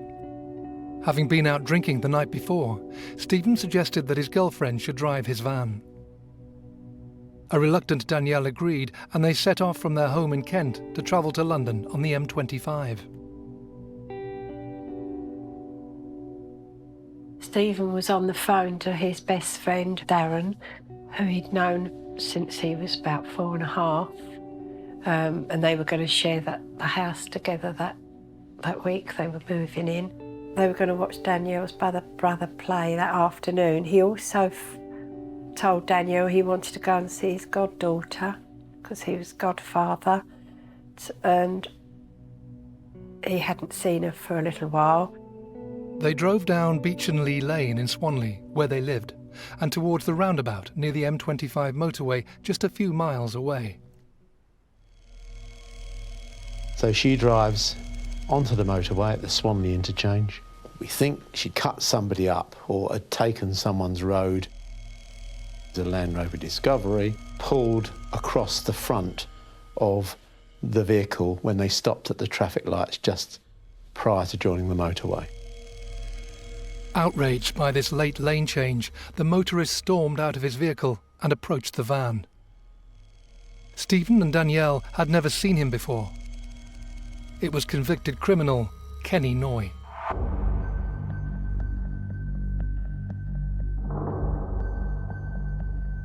Danielle is in a dreadful state at the driver's wheel of this rascal van. Terrified, Danielle had no idea why her driving had just triggered such a tirade of abuse from the other motorist. Stephen stepped out of the van and approached the raging driver. Stephen wasn't even driving. He was just protecting his fiancée, which any man would do. Stephen Cameron came face to face with Kenneth Noye. What he didn't know at the time, of course, was that the one person that he picked this gesticulation with was Kenneth Noye, a known criminal. There is a confrontation between Stephen and Kenneth Noye at the front of the rascal van, of which Danielle saw the lot. But the disagreement soon turned to physical violence.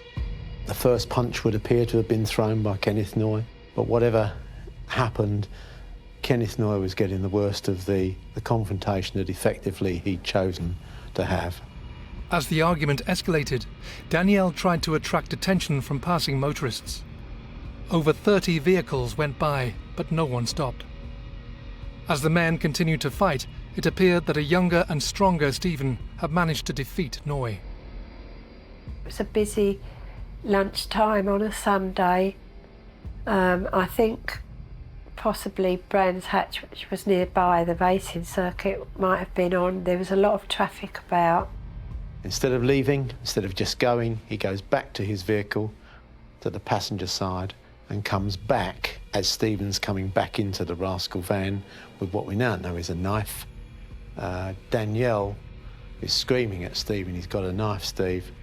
Stephen turned away to walk away, and the man went back and got a knife. And the next thing you know, he's stabbed by Kenneth Noye, fatally in the heart. Noye twice plunged the knife into Stephen's body, puncturing his heart and liver. With the knife still in his hand, Kenneth Noye got back into his vehicle and drove off at speed. Stephen had collapsed in Danielle's arms, covered in blood. The violent argument had lasted no more than a few minutes. The only person who had the presence of mind to think about getting the registration number of the Land Rover Discovery was indeed Stephen. With Stephen dying in her arms, a distressed Danielle phoned for an ambulance, and then Stephen's father. When Danielle phoned me, I just went into total panic mode. I don't even remember driving to the roundabout. I just got in the car and went. Just got there and I see Danielle, and she was as white as a sheet. She was really, really white, pale, and she was shaking like a leaf. So I sat her in the car and I went over to Stephen and, This vicious attack had happened just 5 minutes from Stephen's home. Paramedics quickly arrived on the scene, but they were too late. I just looked at him and just knew he was dead. He was as white as anything, and I just knew he was dead. They knew he was dead. That's an image that's actually burnt into my head. I can still see him laying there. I was numb. My body just felt totally numb. If anyone had said to me, if you were to see your son lying in the road and you knew he was dead, how would you react? I'd have said I'd have gone hysterical. I was as calm as anything. I suppose something just takes over, doesn't it? The adrenaline just takes over. Ken drove back home to tell Tony. Just as I'd got home, he rushed out the house and said to me, just get in the car. And I see Danielle was sitting in the front, so I got in the back with the two girls, not knowing what it was. And I always remember looking at Danielle, and she was staring straight ahead. Her face was as white as snow. And I knew by my husband's panic that something was wrong. And I remember my husband was driving frantically, and he said to me, Stephen's been stabbed. I just felt my heart was going to come out of my chest. It was just thumping and thumping. And I just couldn't understand, what was going on. I remember phoning my son. I was panicking, and I thought, I've got to phone the two little girls' mum to tell them to meet us at the hospital, because I didn't want them to be there. Danielle just sat there as quiet as anything. He's never said a word. Never said a word. And to that day, I've never ever spoke to Danielle what happened. She's never ever told me. I've never asked her. I don't think I could put her through it. We went into a small room and we all stood there just waiting for news. I knew Stephen was dead, but I couldn't tell her.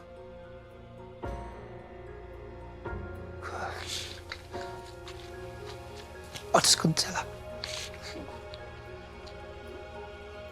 The doctor came in and he told us that they couldn't save our Stephen. He'd died. I couldn't speak, I couldn't do anything. I just remember feeling numb. Everything was so normal that morning, and something like that just didn't seem real. And I couldn't believe that my Stephen could have died. I just wanted to be with him, and they did allow us to go and see him. And I remember holding his hand, and, you know, I don't know how I felt. I just felt numb. I still can't believe that it was him laying there. I can't think how my husband must have felt, because he actually saw him.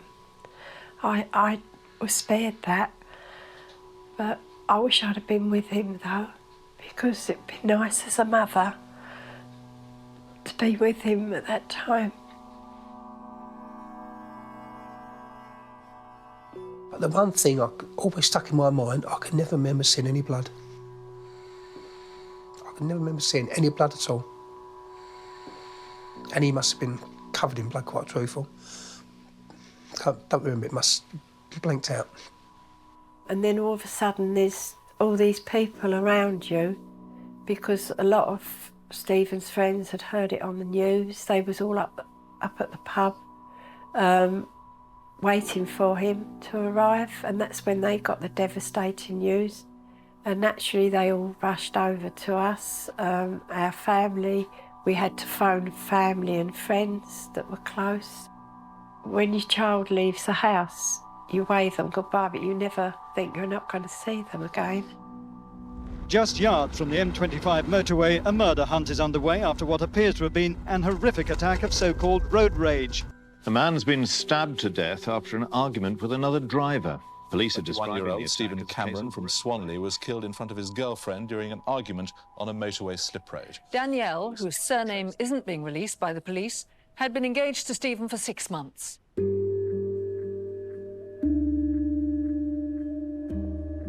As news of the tragedy started to break across the country, Kent police had the task of finding Stephen's killer. They mounted Operation Quern. It was one of the biggest criminal investigations in terms of resources for the Kent police that we've ever had.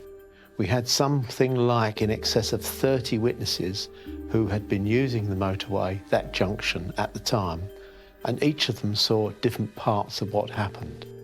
Danielle, of course, saw everything that happened. Out of all the witnesses that we had that saw, if not all the incident, but part of the incident, none of them got the whole registration number. None of them.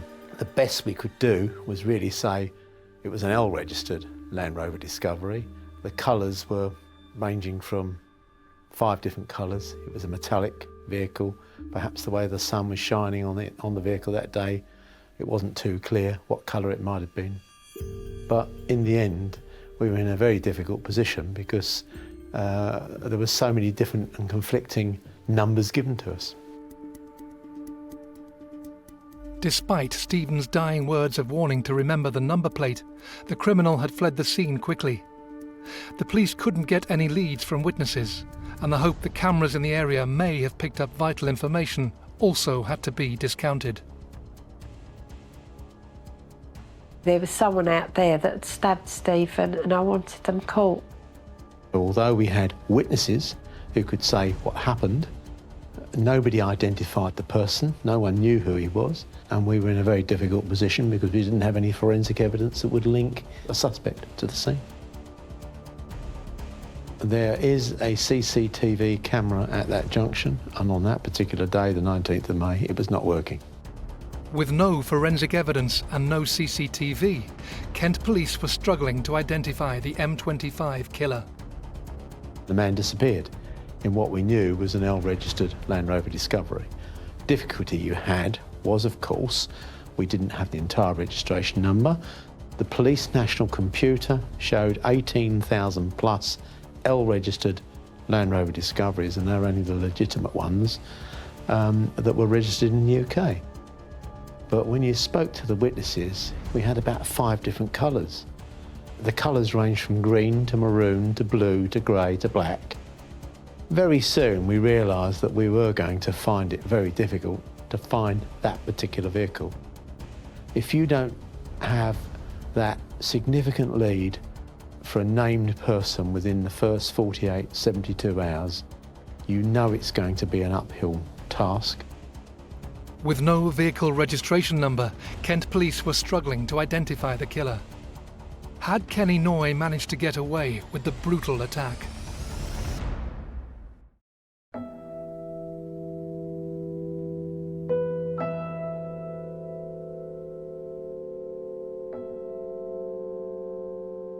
Two months on from his murder, Stephen's funeral was held near to his home at St Mary's Church in Swanley. Friends and family gathered to pay their respects and say their final goodbye. We had a house full of people and we both felt lonely. Well, you just try and keep yourself going, trying to be strong. I was trying to be strong for Tony. Tony was trying to be strong for us, for me. But you just go through the motions of life, don't you? At the time, you're numb. I was doing things, don't remember what I was doing. It was as though I was standing up on the ceiling looking down at everybody. After Stephen died, I tried to get on with my life the best I could. It was very, very difficult. I just couldn't work anymore. I needed a nervous breakdown. I just couldn't face going to work. I couldn't cope with work. If it hadn't been for Tony, I don't know what I would have done, because she was an absolute brick. I thought the person that would have done it would have been a random thing. Stephen had a van load of tools. He would never have used them. And as for carrying a knife, he would never have thought. I never carry a knife in my car. It didn't frighten me where the family was concerned, but it did worry me that he must be a villain or on drugs or some sort of evil person that was out there would use a knife. Because I know that Stephen would never have done it. He would have fought the fight, but he would never have stabbed anyone or killed anybody. The grieving family's focus turned once more to the police investigation and finding the M25 killer. A Land Rover travelling at speed overtook the van Stephen was in. When both vehicles stopped at traffic lights, he and the other driver began arguing. Then after a fight, Stephen was fatally stabbed. The ferocity of the attack has shocked police. Why did this occur? Why would someone want to use such extreme violence to which is, after all, a fairly minor incident compared to some of the things we have to deal with? There was lots of points where you think that he isn't going to get caught, he isn't going to get found. And that was the worst part, not knowing where he was. We wanted him caught. For Stephen's sake, we would have gone to the ends of the world for that to happen. I did start to question if they would actually catch him in my own mind. I used to phone up Nick Biddis, the superintendent, and beat him up every week on the phone. I used to give him a hard time. There is always a pressure for us to solve such dreadful crimes. There's pressures both from the police, as it were, the public, the media, and especially the family. I mean, Danielle's lost a fiancé. Ken and Tony, of course, they've lost a son.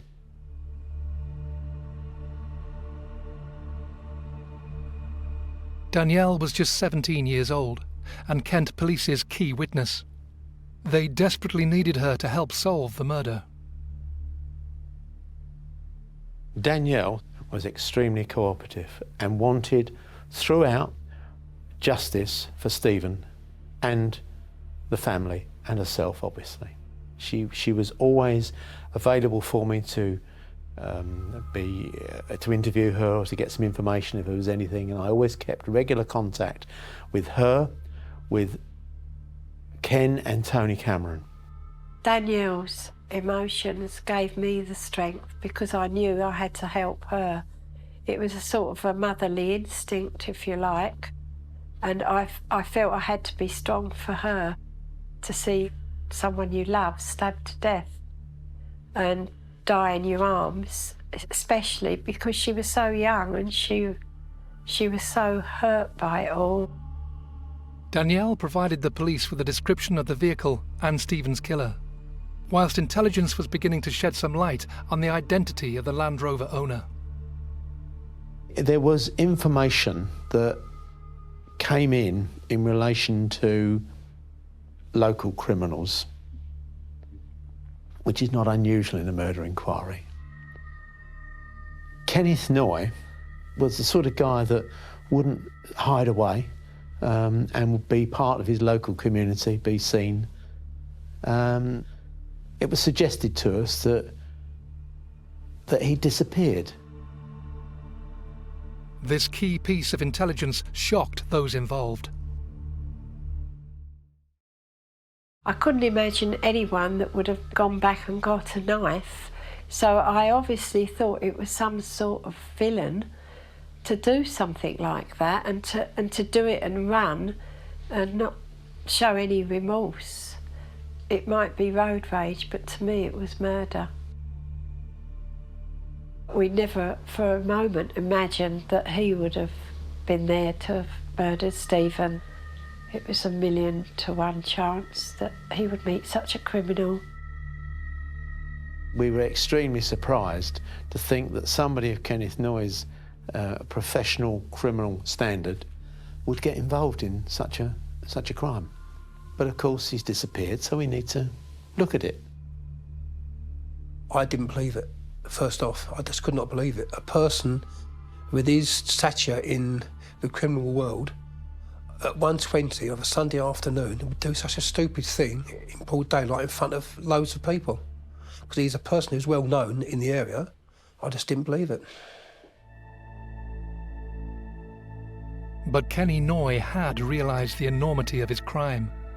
After stabbing Stephen Cameron to death, he had raced back to his home, where he made a number of frantic calls, packed a suitcase with cash, and left. Within 24 hours of the murder, his phone went dead. His mobile phone went dead. And of course, we had no means of finding out what communication he may have been using. Clearly he was using something, but we didn't have any way of monitoring it. We obviously searched his house. His associates and friends and his family claimed they hadn't seen him or he'd gone. Don't know where he was, but he'd had nothing to do with such a crime. Nobody would tell us anything. Nobody knew anything. Hear no evil, speak no evil, see no evil. He just disappeared off the face of the earth. With the help of his underworld contacts, Noye was whisked across the channel by helicopter, fleeing the country. We knew he had a criminal background. He had friends in the criminal world that would help him to stay away, and we knew he would have all these things to help him. He was desperate to cover his tracks and raise as little suspicion as possible. We then soon realised that Kenneth Noye not only had disappeared, but the Land Rover Discovery that he had been driving has disappeared. There was another, what we called a doppelganger vehicle, had been stuck on his driveway. This vehicle, which looked exactly the same colour and type of the one that we were looking for, was bought for cash, and that vehicle landed up on Kenneth Noye's driveway. I think it was put there so as if anybody was casually passing by to say that, you know, Kenneth Noye disappeared, but his vehicle's still on his driveway. Very quickly, the press discovered the identity of the prime suspect and took a renewed interest in the story. The press found out that we were looking to try and find Kenneth Noye, who was well known in media circles, and therefore it was a good story. Sells papers. I think the police knew or thought it was Kenneth Noye for about 2 weeks after Stephen died. And they were just looking for him. But I don't think they wanted it broadcast. I didn't really want his name mentioned at all, because I knew that it could potentially harm any fair trial. No matter who the defendant is, they're entitled to a fair trial. And the next thing you know, it's on the Sunday papers, pictures, everything. Kent Police are after Kenneth Noye in relation to the M25 murders. Does anybody know where he is? I found out Noye was the chief suspect when I brought the News of the World one Sunday morning, in which they was totally outrageous. They shouldn't have done that. I suppose what I could say was it could have been as a result of the public knowing that, of course, made people aware and kept it in the minds of the public, kept the story and the case going. The case was generating huge amounts of media interest. Reported sightings of Noye started coming in. We had sightings of Kenneth Noye, or people who thought they'd seen Kenneth Noye, from all over the world. We went from Russia to Brazil. He'd gone to South America to have his face changed. Kenneth Noye's dead, definitely dead. And I said, unless I'll see his dead body and I have his fingerprints off it, I won't believe it. But there were sightings all over the place. I'm surprised he wasn't seen on the moon. 2 years into the murder investigation, Kent Police finally got a major breakthrough. They received reports that Noye was residing in Spain.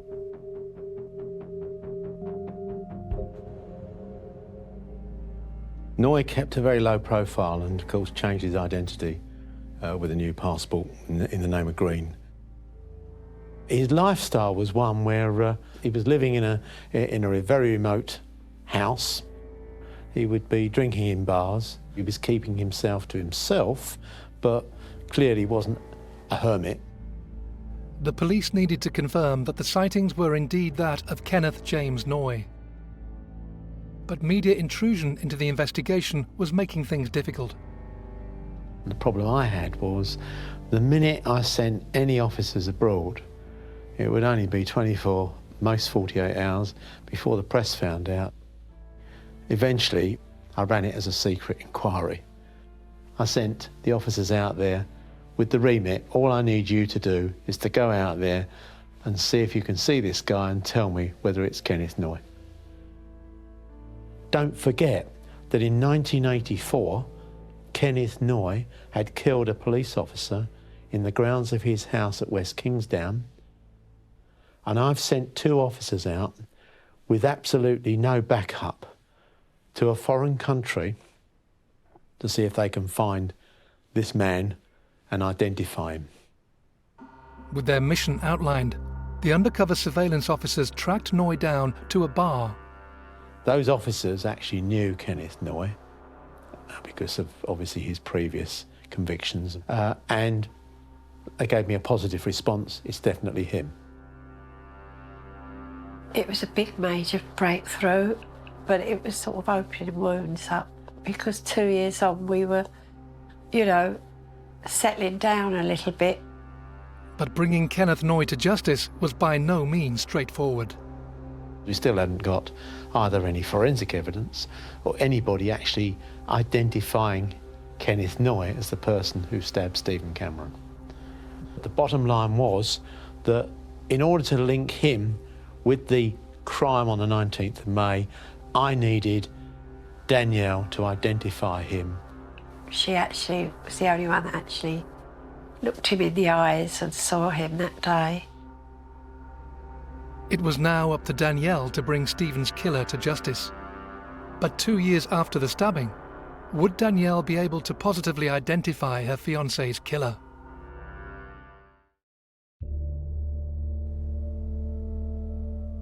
After fatally stabbing Stephen Cameron on a busy motorway slip road, notorious criminal Kenneth Noye fled the country.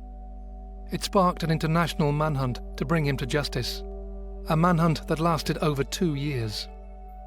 Having finally located Noye in Spain, Kent Police now needed to positively identify him as Stephen's killer. There was only one person who was capable of doing that, the only person who witnessed the entire murder, Stephen's fiancée, Danielle Cable.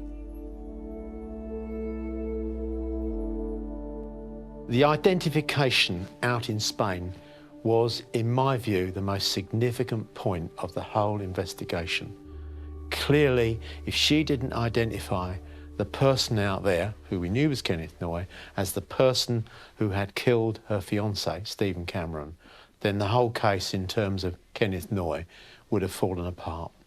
And I kept regular contact with Danielle, told her, you may have to go somewhere outside this country to try and identify the person responsible. When the police came round to see us and inform us that Danielle had actually been taken away on a plane to identify the suspect, it came as a shock because we had no idea that they were that close to catching him. He didn't tell us where. He just said Daniel was on the plane as I speak to you at the moment. We think we found him. I was elated. Cried my eyes out.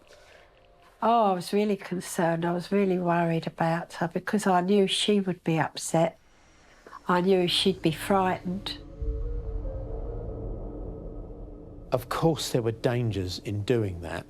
There were dangers for her welfare, so much so that when we eventually decided that she'd have to go out there to do this, I decided to do it in as public an area as possible. What we were trying to avoid was, if you like, a one-to-one situation.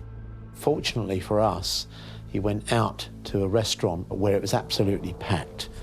Danielle was able to look through a window and she was positive in that identification.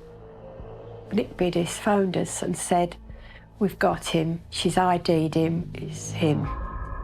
It's about 2 years after Stephen died, which was an eternity, but it actually found him. We were then able, as a result of that identification, to obtain a warrant for his arrest in the UK. Within 24 hours, Kent police were granted a warrant for Kenny Noye's arrest. Kenneth Noye was a creature of habit, and he was a person who frequented much the same bars in the Barbat area. And he was located in a particular bar where he was sitting outside on the seafront, and he was accompanied by a young lady. The Spanish authorities were actually fully briefed as to Kenneth Noye's previous convictions and his previous history as regards his violence towards officers. And they, I can assure you, took no chances when it came to arresting him. He was very quickly grabbed, immobilised, handcuffed and taken into custody. With Noye arrested, the process for his extradition back to the UK began, a lengthy process that would take a year to complete.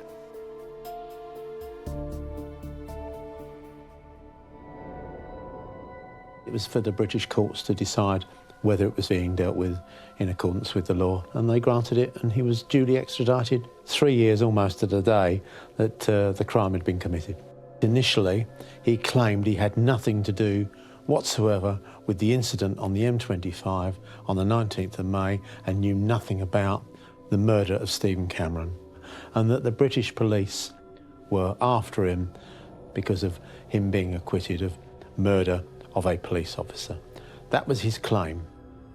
Once he was brought back to the country, he then accepted that it was indeed him that had killed Stephen Cameron on the 19th of May, but that it was in self-defence.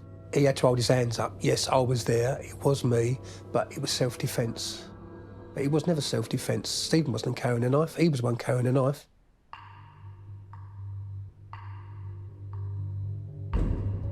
4 years after killing Stephen Cameron, Kenneth Noye stood trial at the Old Bailey. He pleaded not guilty. It's very important to go to the trial and see him face the music and see justice done.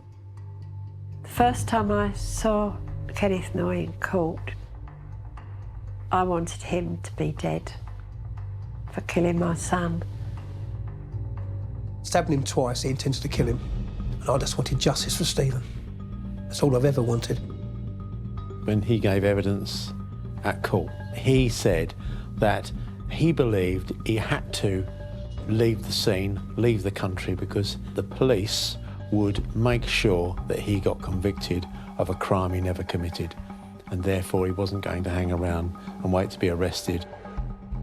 he was trying to make out that Stephen was the violent person, that it was in self-defence. He even said in court that he thought Stephen was going to throw him over the bridge and all sorts of silly things he came out with. But it was Danielle's witness statement that would be of crucial importance. The key part to this case, and the one that linked it all together, was the identification of Kenneth Noye by Danielle Cable. Forensically, there was nothing there, and unless we had somebody who could identify the person who stuck the knife into Stephen, then we would never have got a conviction. Part of his defence was that he had been identified unlawfully by Danielle. It was proven that it wasn't. Danielle was a key witness, and the one thing she always said was that his eyes, evil eyes, and that's what she see when she went out to Spain and see him, his evil eyes. That's when she knew it was him. Kenneth Noye was found guilty and sentenced to life in prison for the murder of Stephen Cameron. He would have to serve a minimum term of 16 years before he could be considered for parole. At the time, I felt elated that he'd been found guilty, but I felt deflated that life didn't mean life, because he got 16 years. To me, he should never come out. He doesn't deserve to be out. He showed no remorse.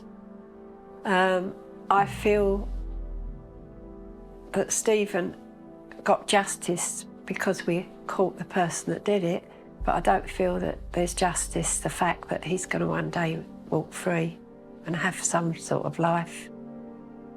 I don't know where she is now. I don't know what her identity is, and neither do I need to know. All I want to make sure is that she can get on and lead the rest of her life in a happy way and a content way.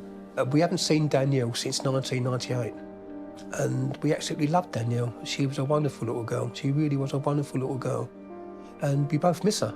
She was a very brave girl to have done what she did, because she could have easily turned around and said, "I'm sorry, but I'm not going to get involved in it because it's likely to be a problem." But I think she's a very brave girl and should be given all credit for that.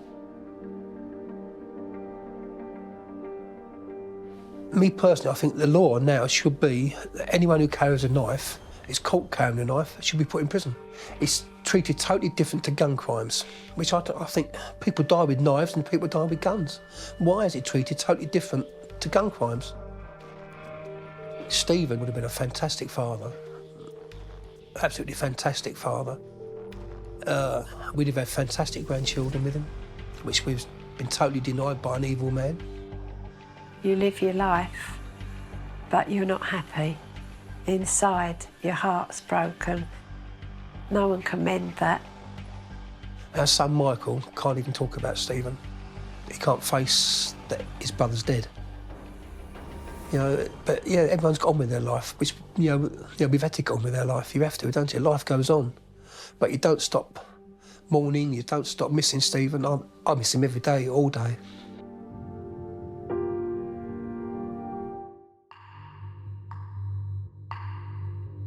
He was lying in like a pool, literally a pool of blood.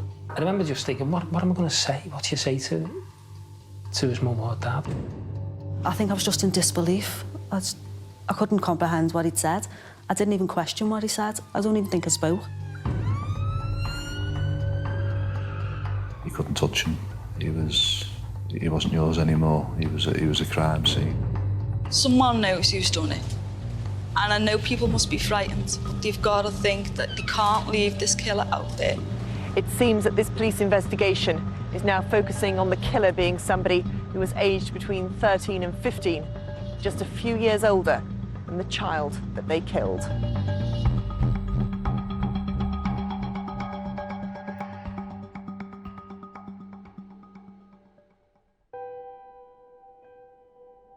"11-year-old Rhys Jones lived on the Croxteth Park estate in Liverpool. Croxteth Park estate, which is predominantly housing estates. There's something like 3,000 privately owned houses. And in the middle of the estate is the Fir Tree pub. And then very close by is the only block of shops on that estate, with a medical centre, a school and a church nearby. We'd lived on that estate for 17 years. I've never felt unsafe. It's a lovely area that we live in. Obviously seeing groups of kids knocking around, but you know, nothing more than what you do as a youngster yourself, you know. It's a really lovely looking estate, you know, you drive on it and there's trees, there's woods, there's plenty of greenery, all the houses are nice. With it being private, everyone has a bit more pride in their homes, and it's a lovely looking place. I'd never had any worries about letting the boys go out and play. We've never had any trouble up there. Although it's a massive estate, I would say it was quite close, really, because there's only a little block of shops, and obviously that's the centre point of the estate. I think most people know each other.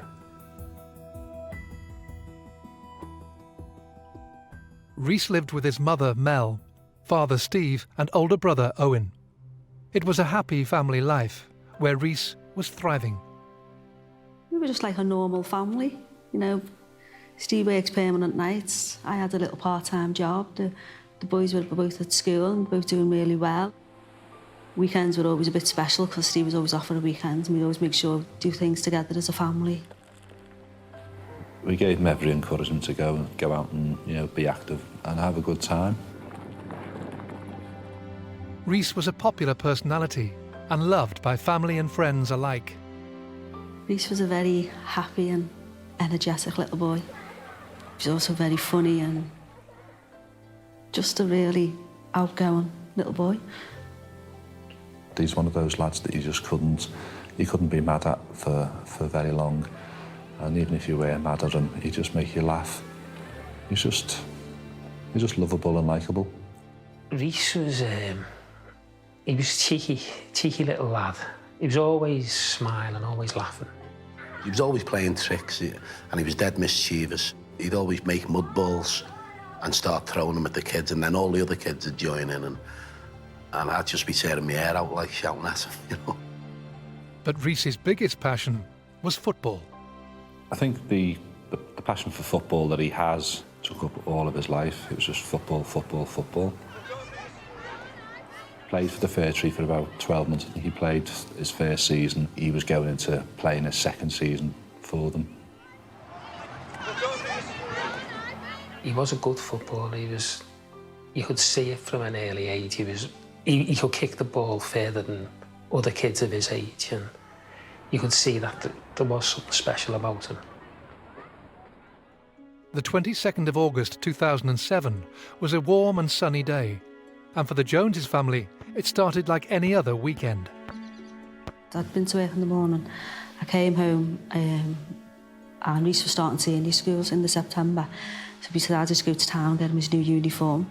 I worked permanent nights, so I'd been in bed most of that day, and I got up round about tea time. Obviously, I had my tea. Rhys, I knew, was going to go and train. He'd go training once a week and he'd play a match of a weekend.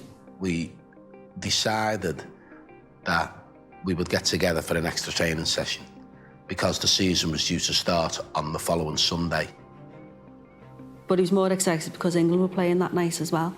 So there was quite a buzz going around in the house because he wanted to get back for the match.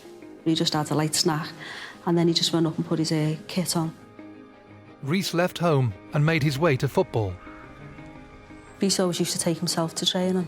As you come out of our house, it'd be a 5-7 minute walk on one straight road straight up to the football pitches behind the shops. The training ground would have been just to the right and slightly set back behind the pub. More or less right next to it, really. Soon after arriving at football practice, Rhys realised he'd forgotten something. The training session on that particular evening started about 6 o'clock. I'd asked all the kids to get there. Rhys had forgot his £5 signing on fee. And he went, "Oh, I forgot my money." And you could see him start to panic a little bit. And before I could even say anything, off he'd gone. He'd run home. Rhys! I was sitting on the settee watching the TV when he came bursting back through the door because he'd forgotten the sign-on money. Obviously, he badgered Mel, and he just sat on the end of the couch waiting patiently for to give him the money. Instead of just leaving it and paying next time, he wouldn't. So I gave him his signing-on fee, and because he was going to be late, I put him in the car and I drove him the couple of minutes up the road to the training field. He just kissed me on the cheek and said, "Ta-ra, Mum, I'll be home to watch England." With his subs fully paid, Rhys finally joined his teammates. We'd done a couple of little warm-up things, you know, we'd run round the field, then we'd do a couple of little stretching exercises. You know, there was just a couple of little exercises like that.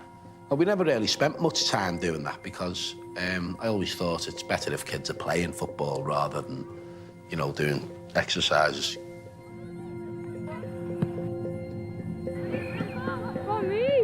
After a successful training session, Rhys was ready to make his way home, looking forward to watching England play Germany that evening.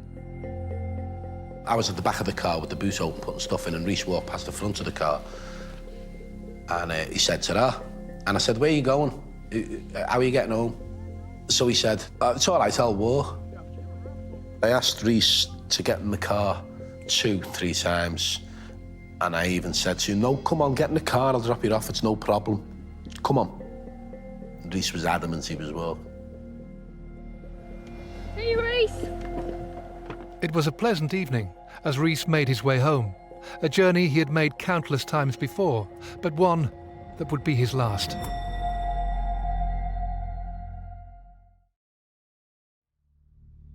"11-year-old schoolboy Rhys Jones was a popular and passionate footballer, adored by friends and family. He had a promising future ahead of him, a future he would be denied. Having turned down a lift from his football coach, Rhys Jones was making his way home on foot. He took his usual shortcut across the Fir Tree pub car park, only 500 yards from his home. The 22nd of August was a hot summer's evening. The pub was very busy. On that particular evening, England were playing Germany. A lot of people who were sat outside because of the nice weather and also because of the smoking ban. And Rhys at that time had finished his football practice and was walking the relatively short distance home from the football field. I jumped in my car and I drove probably 50 yards, and Sean was in the passenger seat and he screamed out Rhys's name. And I looked back. I've seen Rhys hit the floor and I knew immediately he was hurt. The first thing that entered my head was he slipped. So I slammed the brakes on in the car and I jumped out. But by the time I'd done that, Sean had opened the door and jumped out. So he got to Rhys before I did.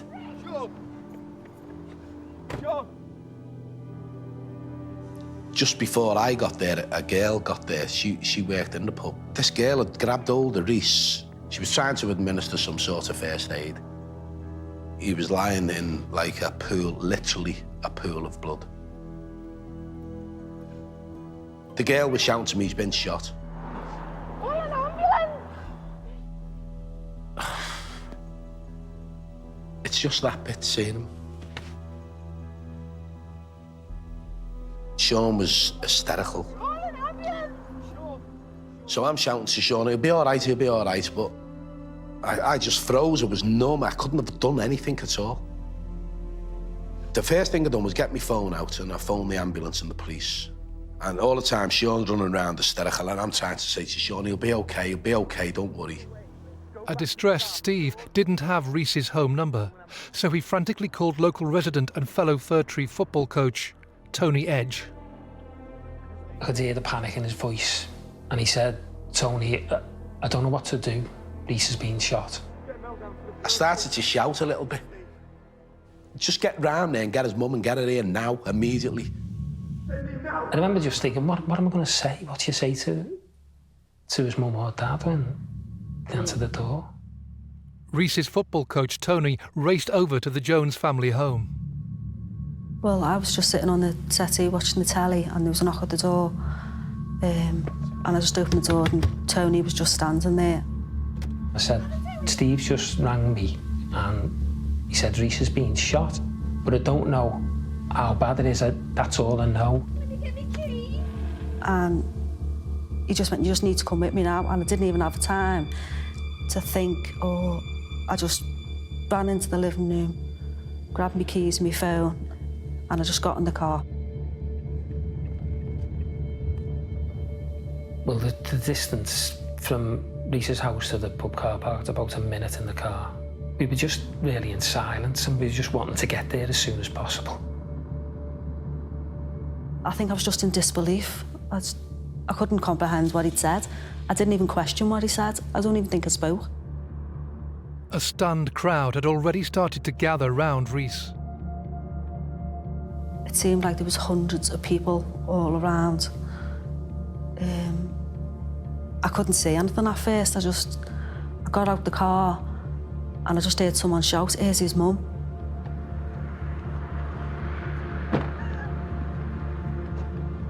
And then as I heard that voice, all the people that were together just sort of stood apart and Rhys was just on the floor. And I just ran over.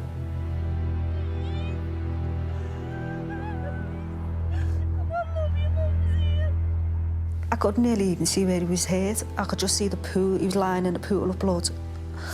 I just put my hand under his head and I was saying, "Come on, Rhys, you're going to be okay, come on. You're going to be okay, I'm here now. It's going to be fine." And people were screaming and where's the ambulance? But I was just, "Come on, Rhys, just look at me, you'll be all right."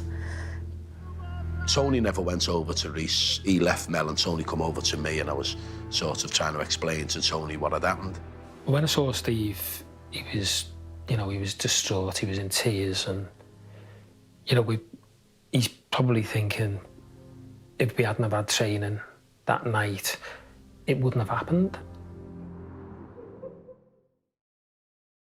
It felt like an eternity till the ambulance arrived. It just felt like an eternity. I was still there, still holding on to him, and then when the paramedics arrive and they're working on him, and I just wanted them to help Rhys. I just wanted them to save him.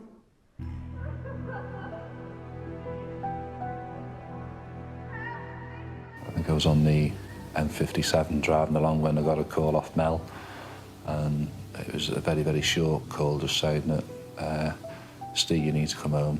Rhys has been shot." And the first thing that went through my mind was that some kids had an air rifle or an air pistol and they, let off a pellet or something and it struck him and, lodged him or whatever it was. I didn't, for one instant, think that it was a proper firearm that he'd been shot with.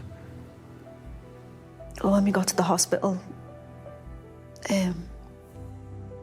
everyone was there waiting for us. They're all working on them and there's a whole team of people and you're thinking, "Oh, it's going to be okay, they're going to..." And they allowed me and Steve to go in and we were rubbing his legs and took his boots off, and we were rubbing his feet and they were telling us to talk to him, and while they were all working on him, and we were thinking, "It's going to be okay, it's going to be okay," because they know what they're doing and they can see him, but they tried so hard, didn't they?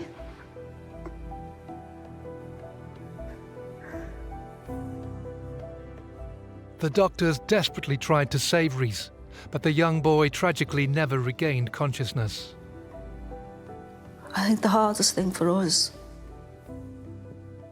was leaving Rhys in the hospital. We didn't want to go home and leave him there.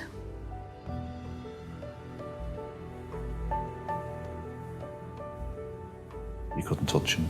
He wasn't yours anymore. He was a crime scene.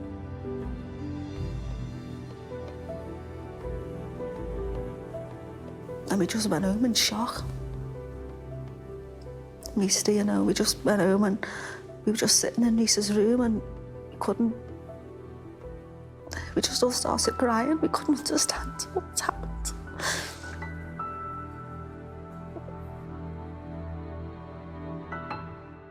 At 6 o'clock, the murder of an 11-year-old boy in Liverpool. He was shot by another youth on a BMX outside the Fir Tree pub in Croxteth. He was shot in the neck last night in Croxteth on his way home from football practice. He died later in hospital. And the police say who this killer is. This is not a time for silence. Do the right thing and turn them in. As the shooting made headline news, across the country there was stunned disbelief. Merseyside police quickly mobilised, determined to find the schoolboy's killer. It's probably one of the largest murder investigations that Merseyside police has run. The fact that he had no involvement and was an innocent victim in the middle of all this. You know, the pressure was there to solve this offence and to bring the people or person responsible to justice. There's a large number of detectives who were deployed immediately onto it to conduct the outside inquiries. You've got the incident room itself, there's a lot of search teams involved, all the scientists, crime scene investigators. In the early hours of the investigation, it was clear to the police that the shooting was gang-related. On the Croxteth estate. The Croxteth Park estate itself is about less than a mile from the old Croxteth council estate. We were aware that there was gangs in mainly the old Croxteth estate. You've got a situation in Liverpool 11 where, in effect, two close-knit geographical locations, which is Croxteth and Norris Green, are separated, in effect, by one road. And over the years, there has been a number of incidents involving almost like conflict between these two groups, which had escalated and had started to actually use guns.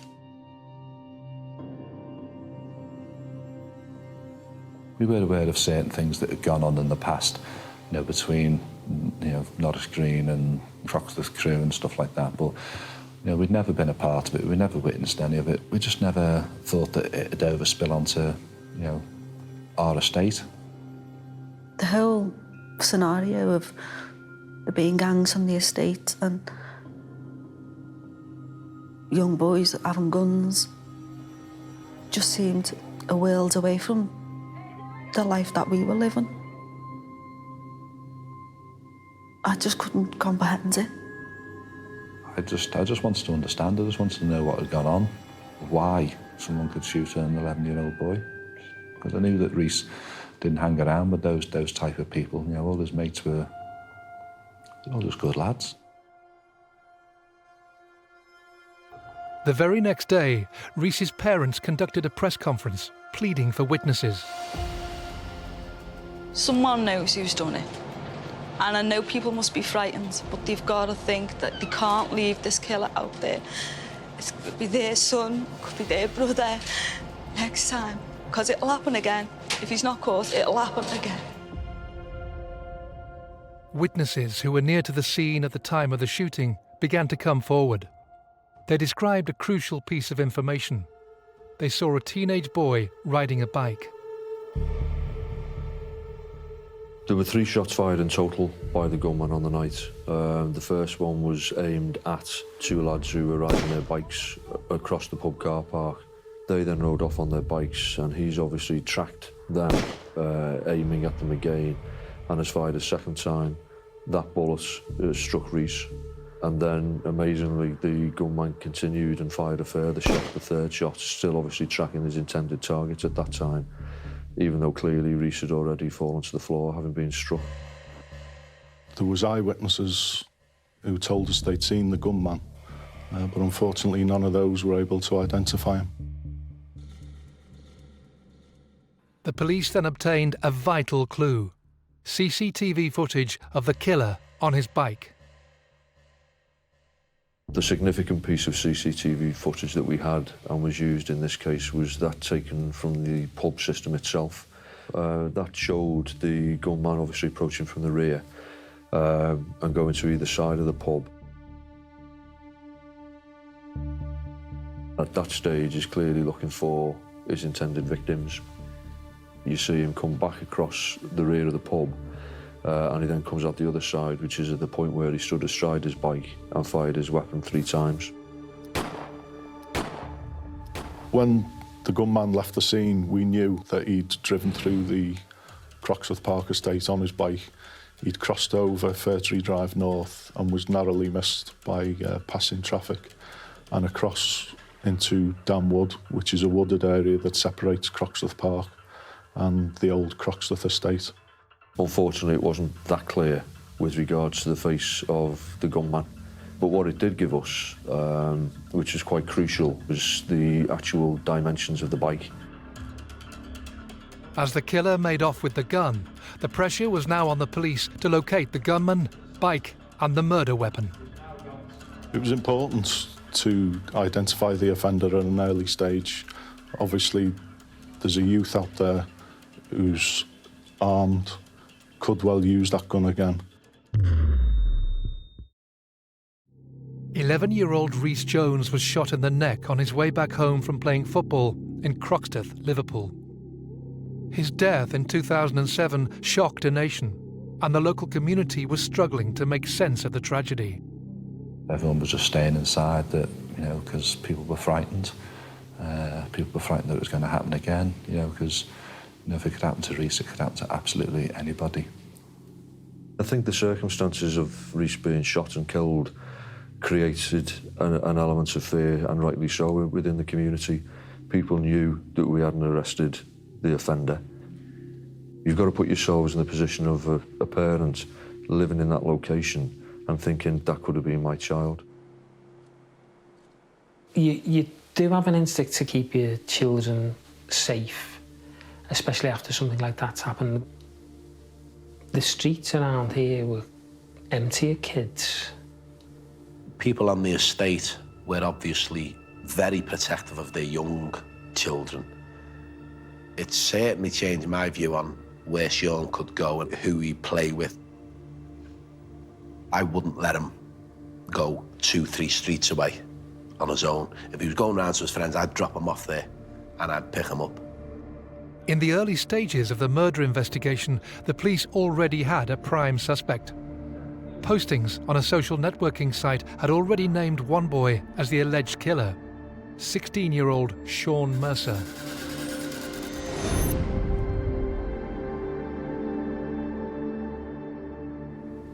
You did hear teenagers saying things, and obviously Mercer's name was all over the internet that night.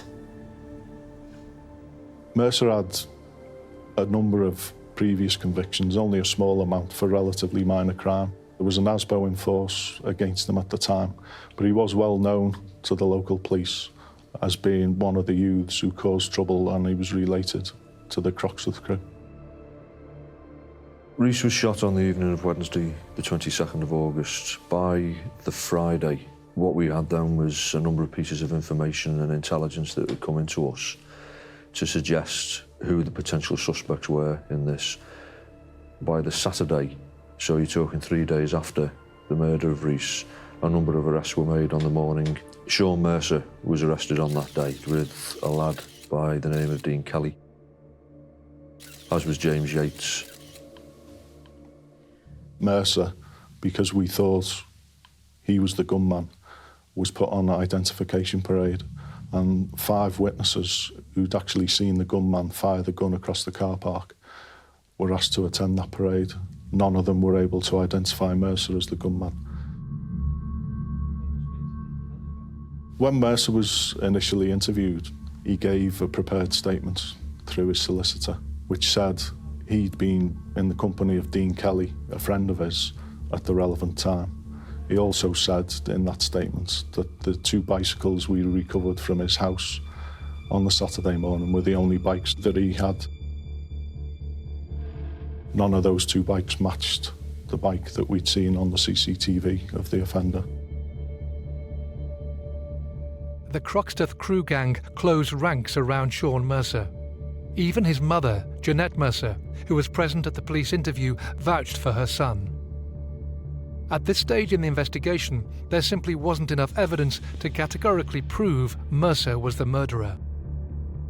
We know that if these people are going to try and, you know, cover the tracks and hide, we know it's going to be difficult. We know it's going to be a long, hard slog. We just thought, well, this, you know, we're in for a long haul here. There was an element of silence around the actual offender but only carried out by the people who knew and assisted him at the relevant time. With no actual eyewitness, no murder weapon and no bike, Merseyside police had no choice but to release Mercer and his accomplices back into the community. It was frustrating letting Mercer go. Everything at that stage was pointing towards him being responsible for the murder of Rhys. And we knew at that stage that it was going to be quite a long and protracted inquiry.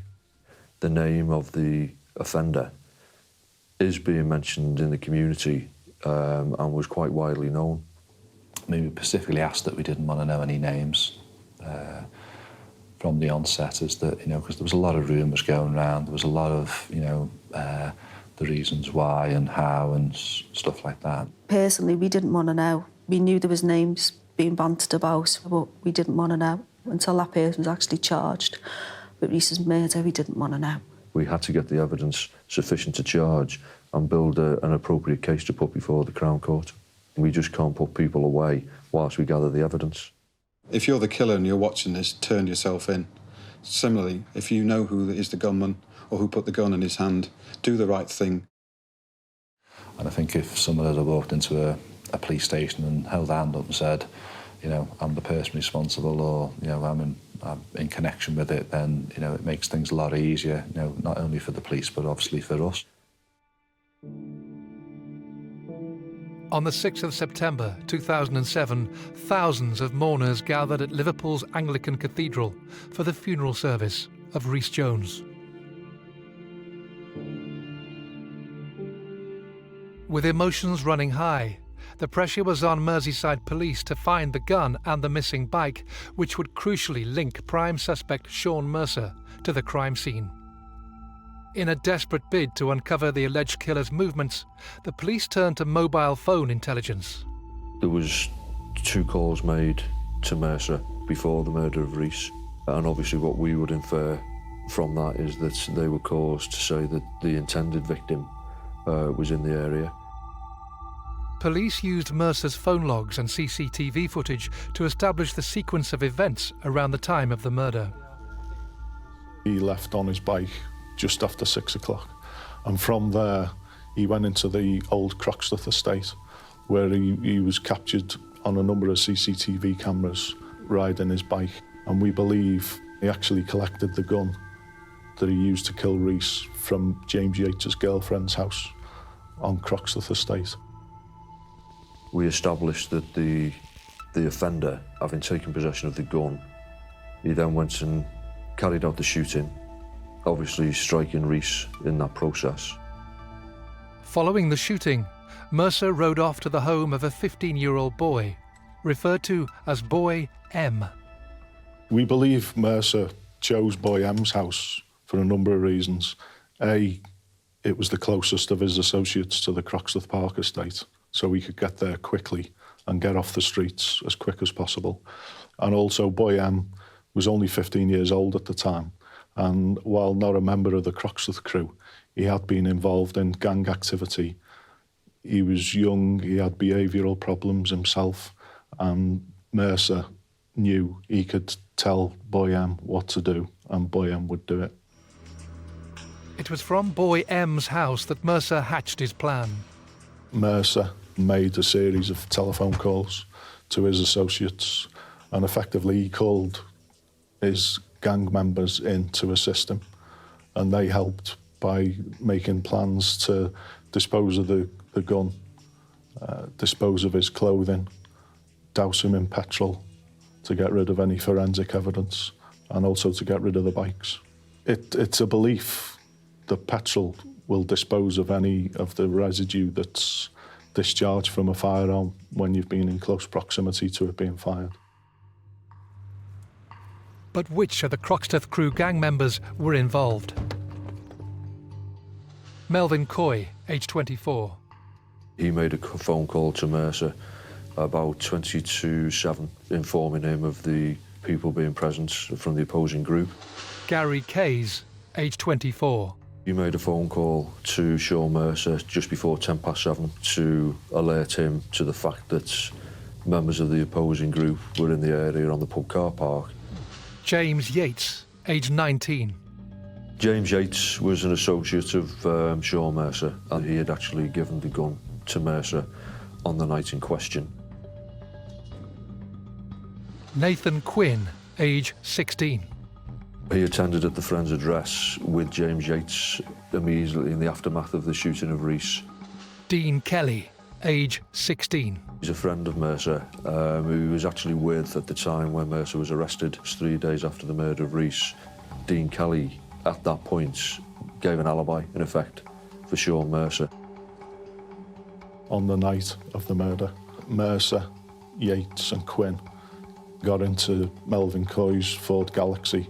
They drove probably 1.5 miles, 2 miles to the Kirby Industrial Estate, where Melvin Coy had access to a lockup, and it was there that Mercer's clothes were burnt and Mercer was cleansed of any firearms residue using petrol. And as a result of examining CCTV, we were able to identify Melvin Coy's Ford Galaxy entering the estate. We did execute a search warrant there. The only things of significance that we found in that lockup were 3 empty petrol cans.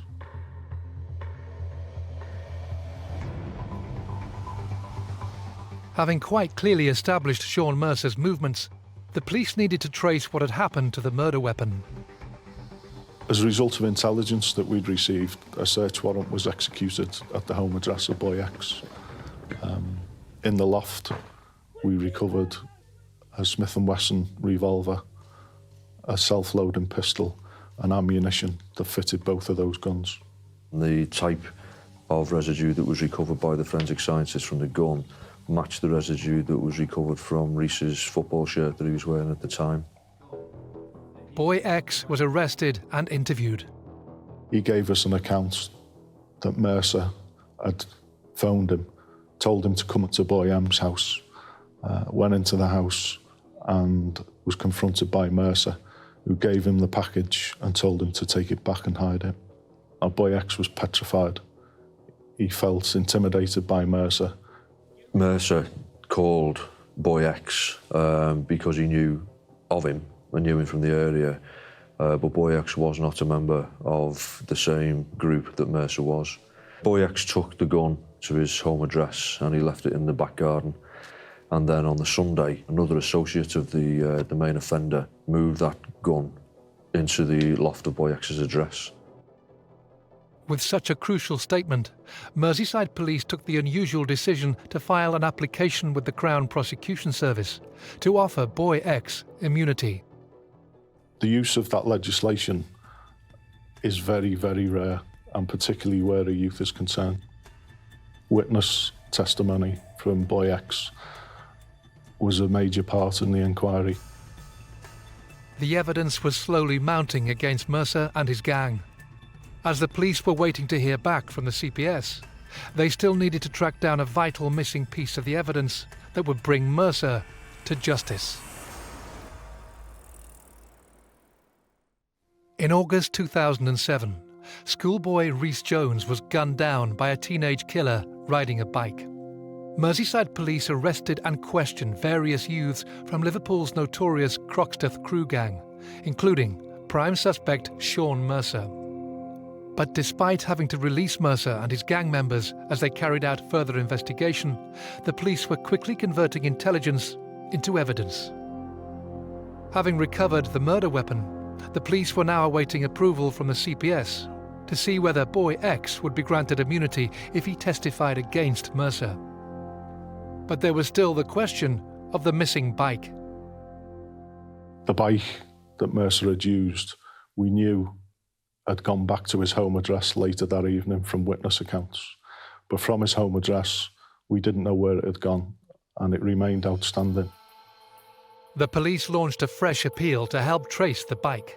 Following our press appeal, a member of the public came forward and said that he'd been cycling himself in the Kirby area near to the industrial estate, and he'd found the bike frame minus its wheels and taken it back. Forensic examination of the bike revealed Mercer's DNA on the bike itself. Mercer's mother knowing that he had possession of that bike, she deliberately misled the police during the search by saying that bikes that we recovered at the offender's home address were the only bikes that he owned, and she repeated that fact during a later police interview. There's a huge difference between even believing that her son had done it and actually deliberately lying during police interviews, during the police search, and quite clearly trying to frustrate the police investigation. We'd recovered the bike frame, we'd recovered the gun, and we had other witness accounts which basically blew Mercer's alibi away. All that remained was a decision from the Crown Prosecution Service on Boy X. In April 2008, the CPS had made their decision. When the Attorney General had made the decision that Boy X was going to be offered immunity from prosecution, within days we re-interviewed Boy X, obtained his witness account. He entered into the agreement with the Crown Prosecution Service that he would give truthful evidence in return for the immunity from prosecution. On the 15th of April 2008, Merseyside police arrested 14 people, including Sean Mercer, James Yates, Gary Kays, Melvin Coy, Dean Kelly, Nathan Quinn and Boy M.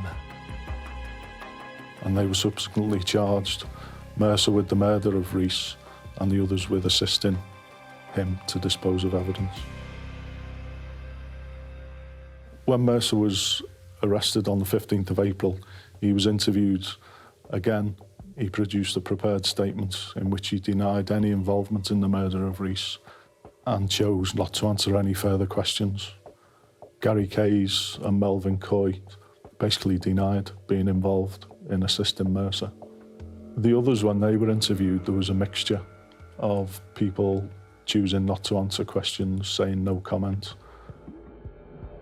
As well as the Croxteth Crew gang members, a number of adults were also arrested. Because we knew Jeanette Mercer had lied to us when she'd made witness statements, saying that Sean Mercer had only had the 2 bikes we'd recovered from the house, and because she had possession of his mountain bike on the night of the murder, a decision was made to arrest her. At his house? She denied any involvement. Unless someone had taken it? James Yates's parents, Francis and Marie Yates, were heavily involved in trying to assist Mercer and their own son.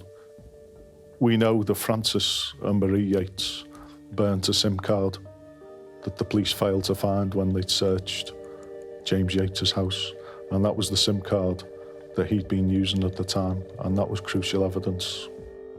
I think it was shocking, sort of like the help that they got, and it wasn't, so much as, Mercer and his mates that sort of like, took him away, whisked him away and doused him with the petrol, got rid of evidence, got rid of the bike and stuff like that.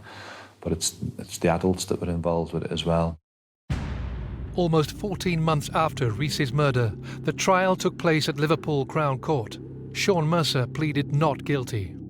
Throughout the trial, Mercer and his 6 associates were in the dock and frequently would be laughing and joking and not listening to what was going on. And it was an 11-week trial, and it was a terrible ordeal for us to go through and to listen to, and you're scared to let your emotions out because you think if you do, you're never going to stop crying. You're never going to pull yourself together again. I think it's fair to say that the behaviour of Sean Mercer and all those people in the dock with him at that time was poor, to say the least. This was all done in front of Rhys's mum and dad as well.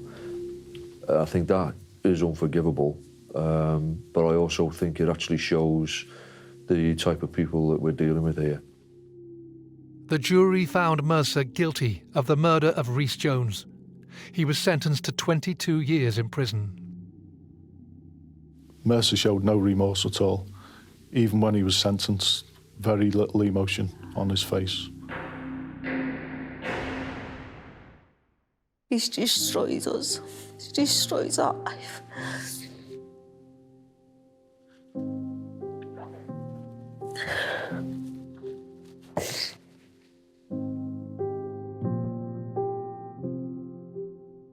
order to get your head around things, you need somebody to be charged. You need somebody to be found guilty. You've got to have a sentence that you feel reflects the enormity of what they've done.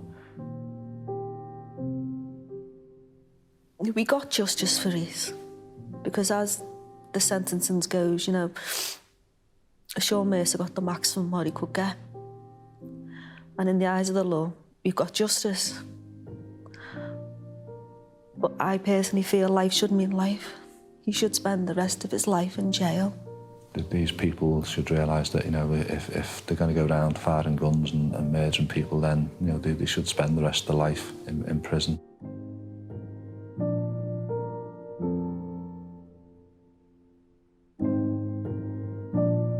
There does need to be change regarding guns and gangs. But as a parent, I don't know the answers to that. I think the police and the politicians need to sort that out.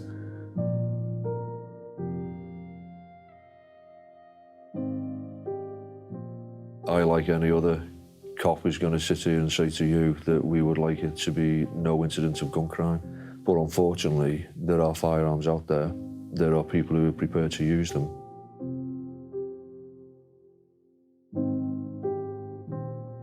Something needs to be done. It could start with tougher sentencing, you know, give the judges the tools to do the job, get these people off the streets, you know, get them to learn the lesson that, you know, if you're going to get caught with a gun, you're going to end up with a hefty sentence, and, you know, and make them serve that sentence. But Rhys's death would not be in vain. We've set a charity up in Rhys's name. It's the Rhys Jones Memorial Fund. The charity is to raise enough money to build a much-needed community centre in Croxteth Park, where we live. Somewhere for all the kids to go, keep them off the streets, keep them busy, give them an interest. I work quite closely with Steve Gagan, which is, we do a soccer competition each year for the kids. Fair Tree take part, you know, the old lads that Rhys used to play football with, and it's a really, really good competition. Rhys just lived for football. Everything evolved around football. And in terms of keeping Rhys's memory alive, then the most appropriate way to do it is through football. I just remember Rhys as being a really bubbly, lovable lad. He just make you laugh. I just remember Rhys smiling. He was always smiling, he was always laughing, always joking around. And he was always his most happiest when he was playing football.